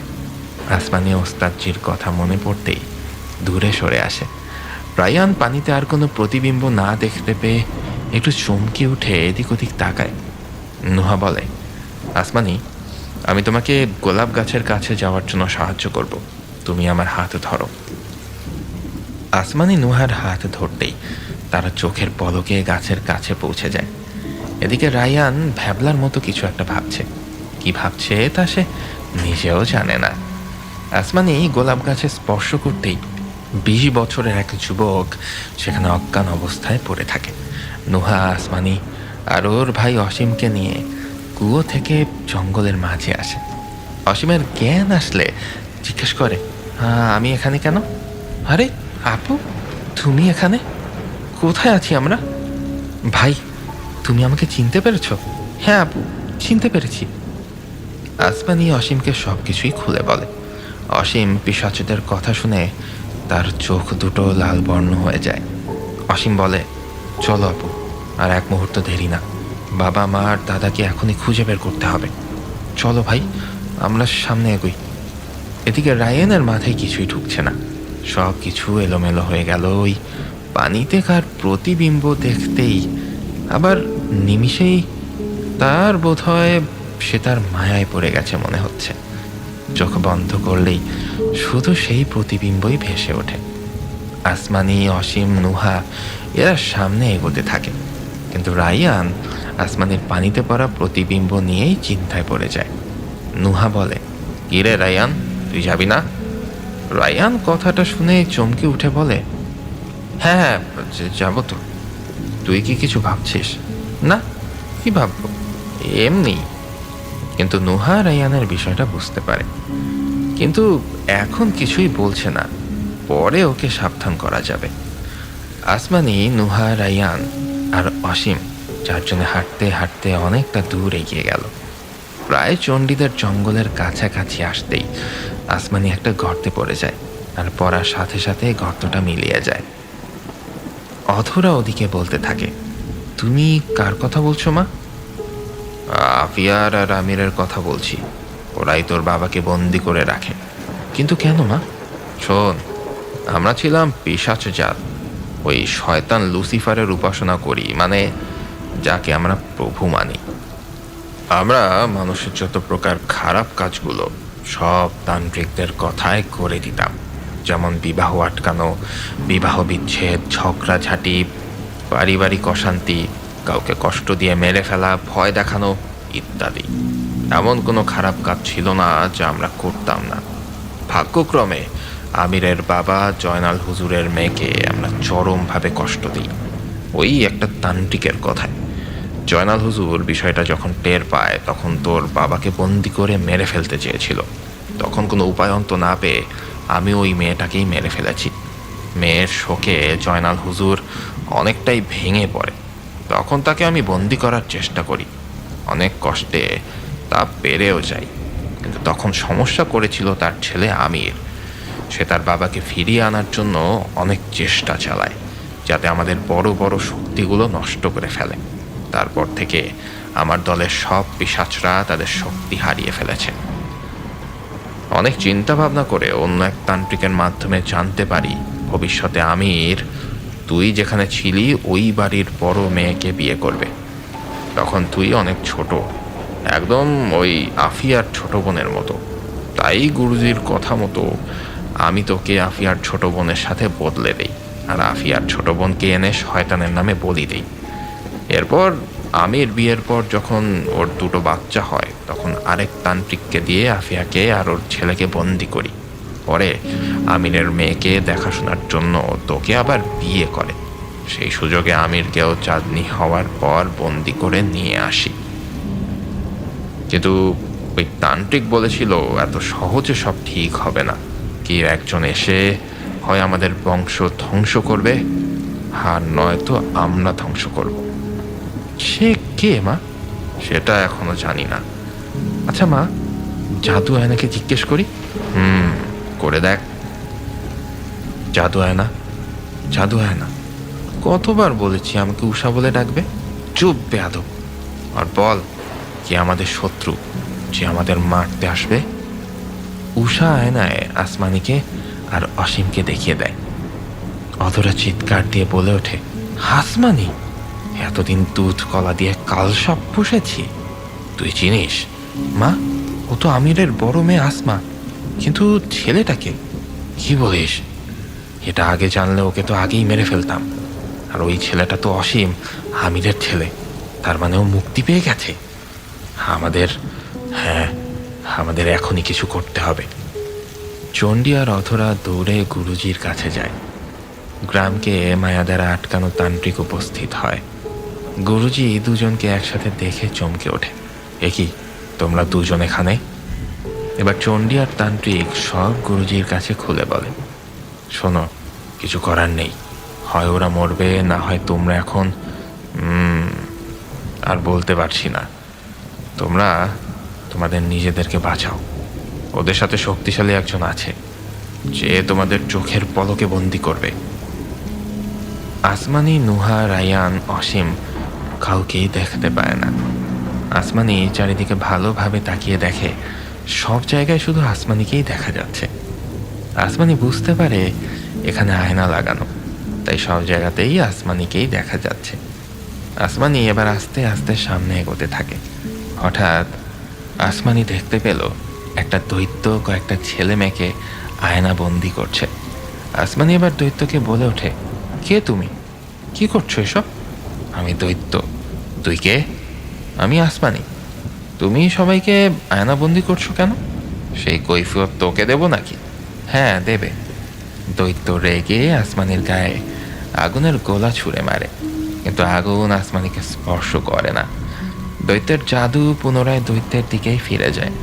দৈত্য রেগে এবার আসমানিকে জিজ্ঞেস করে, সত্যি করে বল, কে তুই, আর কেন এসেছিস আমার কাজে বাধা দিতে?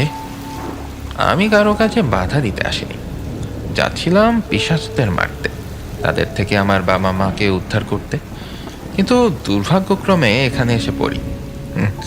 আমি আমার সঙ্গীদের এখানে এসে হারিয়ে ফেলেছি। দৈত্য বুঝতে পারে এ আমাদের শত্রু, যেভাবেই হোক এই মেয়েটাকে বন্দি করতে হবে। দৈত্য আসমানিকে বন্দি করার জন্য বুদ্ধি খোঁজে, কিন্তু আসমানির উপর কোনো জাদুই সে প্রয়োগ করতে পারছে না। তাই দৈত্য আসমানিকে বলল, আচ্ছা, তুমি আমার মেহমান, ঘুরে ঘুরে আমার আস্তানা দেখো, পরে তোমাকে সব খুলে বলবো। আচ্ছা। আসমানি চারিদিকে ঘুরে দেখতে শুরু করে। এদিকে নুহা, অসীম, রায়ান আসমানিকে না দেখে চিন্তায় পড়ে যায়। নুহা দ্রুত ওস্তাদজির সাথে দেখা করে।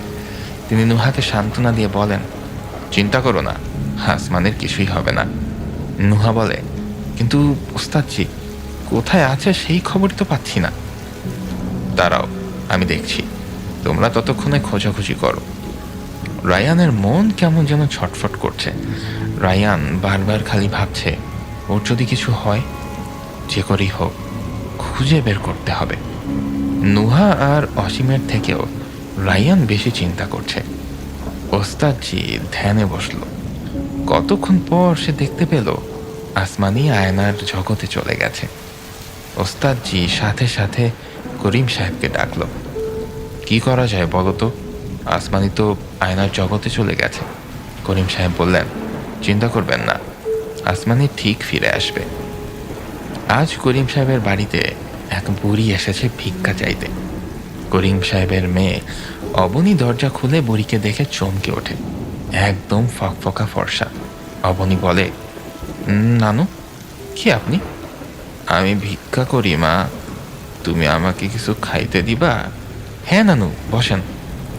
অবনী বুড়িকে ঘরে যা ছিল তাই খেতে দিল।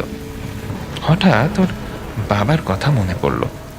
ওর বাবা ওকে বলেছিল এক বুড়ি আসবে ভিক্ষা করতে করতে, তাকে যাওয়ার সময় যেন কিছু দিয়ে দেই। কিন্তু অবনীদের ঘরে ওই রকম দেওয়ার মতো কিছুই নেই। তাই বাধ্য হয়ে অবনীর হাতে সেলাই করা নকশি কাঁথাটা সে দিয়ে দেয়। অবনী বলে, নানু, এটা রাখুন। এটা কি তুমি সেলাই করেছ? জি। আচ্ছা মা, আল্লাহ তোমাকে উত্তম প্রতিদান দিক। বলেই বুড়ি হাঁটা শুরু করলো। ওস্তাদজি নুহাকে বলে ওঠে, শোনো, আসমানি আয়নার জগতে চলে গেছে। নুহা বলল, তো আমরা এখন পৌঁছাবো কি করে সেখানে? শোনো, ওইখান থেকে 10 কিলোমিটার দূরে একটা বড় হিজল গাছ আছে। সেখানে একটা বুড়ি থাকে। বুড়ির হাতে একটা নকশি কাঁথা আছে, দেখলে বুঝতে পারবে। সেও আয়না বন্দি, নিশ্চয়ই আয়নার জগৎ চেনে। তবে নকশি কাঁথা ছাড়া আরও বুড়ি কিন্তু সেখানে আছে, তাদের সাথে কথাও বলবে না। যার কাছে নকশি কাঁথা আছে তার কাছেই জিজ্ঞেস করবে। নুহা, রায়ান, অসীম ওস্তাদজির কথা মতো সেখানে চলে গেল। কিন্তু অনেক বৃদ্ধ মহিলাকে তারা দেখতে পেল ঠিকই, কিন্তু ওই রকম কাউকেই তারা দেখতে পেল না। প্রায় ঘন্টাখানেক সেখানে বসে থাকার পর তারা দেখতে পেল একটা বুড়ি গুটি গুটি পায়ে হিজল গাছের দিকে হেঁটে আসছে, আর তার হাতে রয়েছে একটা সুন্দর নকশি কাঁথা। বুড়িকে দেখে সবাই বুড়ির কাছে গিয়ে জিজ্ঞেস করে আয়না জগতের কথা, কিন্তু বুড়ি নিশ্চুপ, কিছু বলতে চায় না। নুহা বুড়িকে অনেক রিকোয়েস্ট করে, বুড়ি যা চাইবে তাই দেওয়ার প্রতিজ্ঞা করে। তখন বুড়ি বলে, এসো আমার সাথে। তারপর একটা আয়নার পাশে ওদেরকে নিয়ে গিয়ে বলে, সবাই এই আয়নার উপর হাত রাখো। হাত রাখার সাথে সাথে সবাই আয়নার জগতে চলে যায়। দৈত্য আসমানিকে বন্দি করার অনেক চেষ্টা করেও যখন ব্যর্থ হয়, তখন চণ্ডীকে ডাকতে যায়। কিন্তু তার আগেই বুড়ি সেখানে দৈত্যকে বাধা দেয়। দৈত্য বুড়িকে দেখে বলে ওঠে, তুই এখানে কি করে? তোর দিন শেষ, তাই দেখতে এলাম। এবার মনে হয় আমরা মুক্তি পাব। দৈত্য বুড়ির গায়ে আগুন ছুঁড়ে মারে, কিন্তু নুহা সামনে দাঁড়িয়ে দৈত্যকে বন্দি করে ফেলে। তখন বুড়ি চিৎকার দিয়ে বলে ওঠে, মেরে ফেলো, মেরে ফেলো ওকে। ও আমাদের জীবন নষ্ট করে ফেলেছে, বন্দি করে ফেলেছে এই আয়নায়, বানিয়ে দিয়েছে পিশাচেদের দাস। আসমানি নুহাকে দেখে বলে, তোমরা এখানে? আমরা নিজেরাই বা এখানে কেন? আচ্ছা, এটা কোথায়? রায়ান আসমানিকে দেখে একটা স্বস্তির নিঃশ্বাস ফেলে, বলে, আসমানি, এটা আয়নার জগৎ, ভয় পেও না, আমরা এসে গেছি। অসীম একটা কূপ দিয়ে দৈত্যকে শেষ করে ফেলে। বুড়ি বলে, আমাদেরকেও বাঁচাও, আমাদের সবাইকে মায়া আয়নায় বন্দি করা হয়েছে। আসমানি এবার আয়নাগুলোর মায়া কাটিয়ে সবাইকে মুক্ত করে দেয়। পাশের বুড়িটা হয়ে যায় একটা 17 বছরের যুবতী মেয়ে। আসমানি বলে, কে তুমি? আমি উষা। একদিন রাত 1টার দিকে আমি বাথরুমে গিয়েছিলাম। আমাদের বাথরুমে আয়নায় চোখ পড়তেই আমি একটু দাঁড়িয়ে আয়নায় নিজেকে দেখছিলাম। তারপর আয়নার মধ্যে একটা কালো ছায়া দেখতে পেলাম। তারপর আমার পেছনে তাকিয়ে দেখি, না, কেউ তো আমার পেছনে নেই, কিন্তু আয়নাতে দেখা যাচ্ছে সামনে তাকাতেই কেউ একজন আমাকে ভেতরে নিয়ে গেল। নুহা বলল, উষা, এতে তোমার একটু দোষ আছে। আমার মনে হয় তুমি আয়না দেখার সময় দোয়া পড়নি, আর এত রাতে আয়না দেখাটাও ঠিক না। দাদির মুখে শুনেছিলাম রাতে আয়না দেখা বা মাথা আঁচড়ানো এগুলো করলে নাকি জিনদের নজর লাগে, স্বামীর হায়াত কমে যায়। দেখো, এগুলো কিছু শোনা কথা। আচ্ছা, তোমাকে বলি বরং, এর বেশিরভাগই কিন্তু কুসংস্কার। আমাদের প্রিয় নবী সাল্লাল্লাহু আলাইহি সাল্লাম বলেছেন, জিনেরা রাতের বেলায় আয়নাতে অবস্থান করে, এমনকি দুষ্টু জিনেরা বাথরুমের সর্বক্ষণ অবস্থান করে। এর জন্য আমাদের সকলের উচিত রাতের বেলা বাথরুম ব্যবহারের প্রয়োজনীয়তা দেখা দিলে অবশ্যই বাথরুমে যাওয়ার দোয়াটি পড়া এবং তারপর বাথরুমে প্রবেশ করা। বাথরুমে প্রবেশের দোয়াটি হচ্ছে আল্লাহুম্মা ইন্নী আউযুবিকা মিনাল খুবসি ওয়াল খাবাইস। অর্থ, হে আল্লাহ, আমি চক্রান্তকারী ও নাপাক শয়তান হতে আপনার নিকট আশ্রয় চাচ্ছি। আবার যদি কেউ আরবি উচ্চারণ না করতে পারেন তাহলে বাংলাই পড়ে নিতে পারেন। রাতের বেলা আয়না দেখা কিংবা বাথরুমে প্রবেশ নিয়ে আমাদের সমাজে যেসব গুজবগুলো ছড়িয়ে আছে, এর পেছনে অনেকগুলো কারণ দায়ী। আগেরকার দিনে রাতের বেলা সব জায়গায় এখনকার মতো বাতি ছিল না, কারণ সে সময় বিদ্যুৎ কম ছিল। কিন্তু আমাদের আরেকটা জিনিস মাথায় রাখতে হবে, আর তা হলো যেখানে বাতির উজ্জ্বলতা থাকে সেখানে দুষ্ট শয়তানের অসওয়াসা বা আসার খুব একটা কার্যকর হয় না। যেমন দিনের আলোতে শয়তান মানুষের খুব একটা ক্ষতি করতে পারে না, যেটা আবার রাতের বেলা কার্যকর হয়। একইভাবে রাতেও যদি বাসায় উজ্জ্বল বাতি জ্বলে, হাই ওয়াটের বাতি জ্বলতে থাকে, সেখানেও কিন্তু দুষ্টু শয়তানের কিংবা জিনদের অসওয়াসা খুব একটা কার্যকর থাকে না। তাই প্রেক্ষাপট বিশ্লেষণ করলে রাতে আয়না দেখা বা বাথরুমে প্রবেশ করা অথবা চুল আঁচড়ানো এইগুলোর কোনোটিকেই নিষিদ্ধ বলা যাবে না, কারণ কুরআন ও সুন্নাহ এগুলোর কোনোটিকে সুস্পষ্টভাবে নিষিদ্ধ ঘোষণা করছে না। তবে রাতের বেলা ভাঙা আয়নার সামনে দাঁড়িয়ে কোনো কাজ না করাই ভালো। এর কারণ হিসেবে কোনো কুসংস্কার মাথায় আনার প্রয়োজন নেই। ভাঙা আয়নার থেকে যে কোনো মুহূর্তেই দুর্ঘটনা ঘটতে পারে, হাত কাটতে পারে, নিচে পড়ে আরও বড় ধরনের দুর্ঘটনা হতে পারে। তাই ভাঙা আয়নার সামনে না যাওয়াই ভালো। আর চুল আঁচড়ানোর কথা যদি বলতেই হয়, রাসূলুল্লাহ সাল্লাল্লাহু আলাইহি ওয়াসাল্লাম প্রতিদিন 2-3 বার ভালো করে চুল আঁচড়াতেন। তিনি চুলকে পরিপাটি করে রাখতে পছন্দ করতেন, এবং যারা চুল আঁচড়ায় না তাদের তিনি অপছন্দ করতেন। তো আপনি রাতের বেলা চুল আঁচড়ালে এতে কোনো সমস্যা নেই, তবে রাতের বেলা চুল আঁচড়ানোটা পরিহার করতেই বলেন অনেক মুরব্বীরা। এর কারণ মূলত একটাই, তা হলো রাতের বেলায় আপনি যে চুলটাকে পরিপাটি করছেন তা হয়তো ভালোভাবে হবে না, আলো না থাকার কারণেই। তাই এই কাজগুলো দিনের বেলা করাই উত্তম।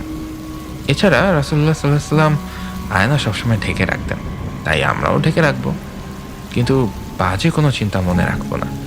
জীবনের সব ক্ষেত্রে আমাদেরকে আল্লাহর আইন মেনে চলার তৌফিক দান করুন। অসীম, আমাদের এখন আগানো উচিত, তাই না? আসমানি: হ্যাঁ, কিন্তু আর কত দূর ওই পিশাচদের আস্তানা? উষা বলল, আমি চিনি, চলুন আমার সাথে। উষা সবাইকে পিশাচদের আস্তানায় নিয়ে গেল। আসমানি অসীমকে বলে দেয়, আমি এইদিকে পিশাচদের বন্দি করব, আর তুমি আর রায়ান মিলে বাবা, মা আর দাদাকে ছাড়িয়ে আনবে। নুহা বলল, আর ওইখানে রায়ানের বাবা মাকেও পাওয়া যাবে। অসীম বলল, আচ্ছা ঠিক আছে। অধরা আয়নায় অনেকবার উষাকে ডাকে, কিন্তু কোনো সাড়া পায় না। তারপর রাগে আয়নাটা ছুঁড়ে ফেলে দেয়। সব কিছু হাতছাড়া হয়ে যাচ্ছে। না, এ হতে পারে না। আসমানি পিশাচদের জঙ্গলে প্রবেশ করে বলে ওঠে, এই জঙ্গলই তো মাঝে মাঝে আমি স্বপ্নে দেখতাম। এই সেই জঙ্গল, এখানেই বাবা মা আছে। আসমানি আস্তানায় প্রবেশ করার আগেই ওরা দুটো দলে ভাগ হয়ে যায়। আসমানি আর নুহা উষা চণ্ডীদের আস্তানার মধ্যে প্রবেশ করে, আর রায়ান, অসীম দুজন পিশাচদের জঙ্গলে বাবা মাকে খুঁজতে বের হয়। ভেতরে প্রবেশ করে আসমানি অধরাকে দেখতে পেয়ে বলে ওঠে, মা, তুমি এখানে? তার মানে তুমিই পিশাচ? পিশাচগুলো চমকে গিয়ে বলে ওঠে, ও, তাহলে তোরা এসে গেছিস, তোদের মৃত্যু আমাদেরই হাতে। আসমানি বলে, প্রস্তুত হও, তোমাদের সময় শেষ। মানুষকে অনেক বেশি কষ্ট দাও তোমরা। আসমানিকে পিশাচরা চারিদিক থেকে ঘিরে ফেলে। আসমানের গায়ে চণ্ডী তীর মারলে নুহা সাথে সাথে সেটা ধরে নেয়। চণ্ডী বলে, নুহাজিন, তুইও আসিস? হ্যাঁ, আমার ভুলের জন্য তোরা বেঁচে আছিস। ওই দিন যদি তোদের ফাঁদে পা না দিতাম তাহলে আজকে এই দিন দেখতে হতো না। আজকেই তোর শেষ দিন। হয় আমরা মরবো, না হয় তোরাই মরবি। অথরা সবাইকে ওর মায়াজালে আটকে দেয়। মা, তুমি একটা পিশাচ? হ্যাঁ, যদি জানতাম তুই আমার শত্রু তাহলে তোকে আগেই মেরে ফেলতাম। চাঁদনি কোথায়? শয়তানের নামে বলি দিয়ে দিয়েছি। কি, তুমি না ওর আপন মা? চুপ, আমি কারো মা না, আমি পিশাচ। অধরা হাসতে হাসতে আসমানির গলার কাছে ছুরি ধরে। আসমানি ভয় না পেয়ে দোয়া পরে ফু দিতেই অধরা ছিটকে দূরে পাথরের সাথে মাথা থেতলে যায় তার। ওখান থেকে মাটি ভেঙে সে নিচে পড়ে যায়। পিশাচদের আস্তানা কাঁপতে শুরু করে। ওদের ঘর ওদের মাথার উপরই ভেঙে পড়ে। এদিকে ওস্তাদজি পিশাচদের বন্দি করে ফেলে। আসমানি আর নুহা উষাকে নিয়ে তাড়াতাড়ি বাইরে বেরিয়ে এসে জঙ্গলে চলে যায়। গিয়ে দেখে অসীম ও বাবা মাকে নিয়ে সবাই দাঁড়িয়ে আছে। আসমানি বাবা মাকে দেখে দৌড়ে তাদের কাছে যায়। আফিয়া আমাকে বুকে জড়িয়ে ধরে বলে ওঠে, মা, কতদিন আমরা তোর থেকে দূরে। আসমানি বলে, দাদু কোথায়? দাদু দাদু মারা গেছে, অসীম বলে। রায়ান ওর বাবা মাকে ছাড়িয়ে এনে বলে, এই যে আমার বাবা মা, তারা কৃতজ্ঞ। আমিও কৃতজ্ঞ তোমাদের কাছে, তোমাদের জন্যই সবাইকে ফিরে পেলাম। এরই মধ্যে সবার সামনে ওস্তাদজি এসে বলে, আগে যা হয়েছে সব ভুলে যাও, বাস্তবে আর কোনো প্রভাব পড়বে না আশা করি। সবাইকে বন্দি করে ফেলেছি। ভালো থেকো তোমরা। কথাগুলো বলেই ওস্তাদজি হাওয়ায় মিলিয়ে গেল। আমাদের সবাইকে এখন এখান থেকে চলে যেতে হবে। এই জায়গায় বেশিক্ষণ থাকা ঠিক হবে না। পরে সবার সাথে দেখা হবে। বলতে না বলতেই খুব জোরে বাতাস শুরু হয়। আপু, এখনো শুয়ে আছো? আজ তোমাকে দেখতে আসবে, অসীম বলল। আসমা উত্তর দিল, ওফ, ঘুমোতে দে না, রাতে ভালো ঘুম হয়নি। আর শোন, বাবা মাকে বল আমি বিয়ে করব না। কেন করবি না? তোর কোনো পছন্দ আছে? কি যে বলিস না, পছন্দ করার সময় কই? আমি তোদেরকে ছেড়ে কোথাও যাব না। আফিয়া বেগম ঘরে ঢুকে রাগী দৃষ্টিতে বলে ওঠে, অনেক হয়েছে, এতদিন তোমার অনেক কথা শুনছি, আর না। যাও, তাড়াতাড়ি রেডি হয়ে নিচে চলে আসো। চল অসীম, নিচে তোর বাবা তোকে ডাকছে। আসমা বিছানায় বসে বসে ভাবে, কি স্বপ্নটাই না দেখলাম, তবে আগা মাথা কিছুই পেলাম না। মনে হলো যেন পুরো একটা বছর ধরে স্বপ্নই দেখলাম শুধু। হ্যাঁ, টাইম মেশিনে আটকে ছিলাম নাকি? ধ্যাত, কি যে ভাবছি, স্বপ্ন তো স্বপ্নই, আমিও না। যাই, ফ্রেশ হয়ে যাই নিচে, আজ নাকি আবার দেখতে আসবে। বিকেলে আসমা ছেলে পক্ষের সামনে বসে আছে। একটু মাথা উঁচু করে দেখে রায়ান বসে আছে। আসমা চোখ বড় বড় করে তাকিয়ে আছে রায়ানের দিকে। রায়ান একটু হালকা কাশি দিয়ে নিচে তাকায়। আসলে আসমানের তাকানো দেখে রায়ান নিজেই লজ্জা পেয়েছে। আসমানিও এবার লজ্জা পেয়ে যায়। উফ, কি বেহায়া আমি, স্বপ্নের কথা ভাবছি কেন? কি যে হচ্ছে আমার সাথে, আল্লাহ মালুম। রায়ান আর ওর মা আসমানিকে দেখে চলে গেল। রাতে জানালো মেয়ে ওদের ভীষণ পছন্দ হয়েছে।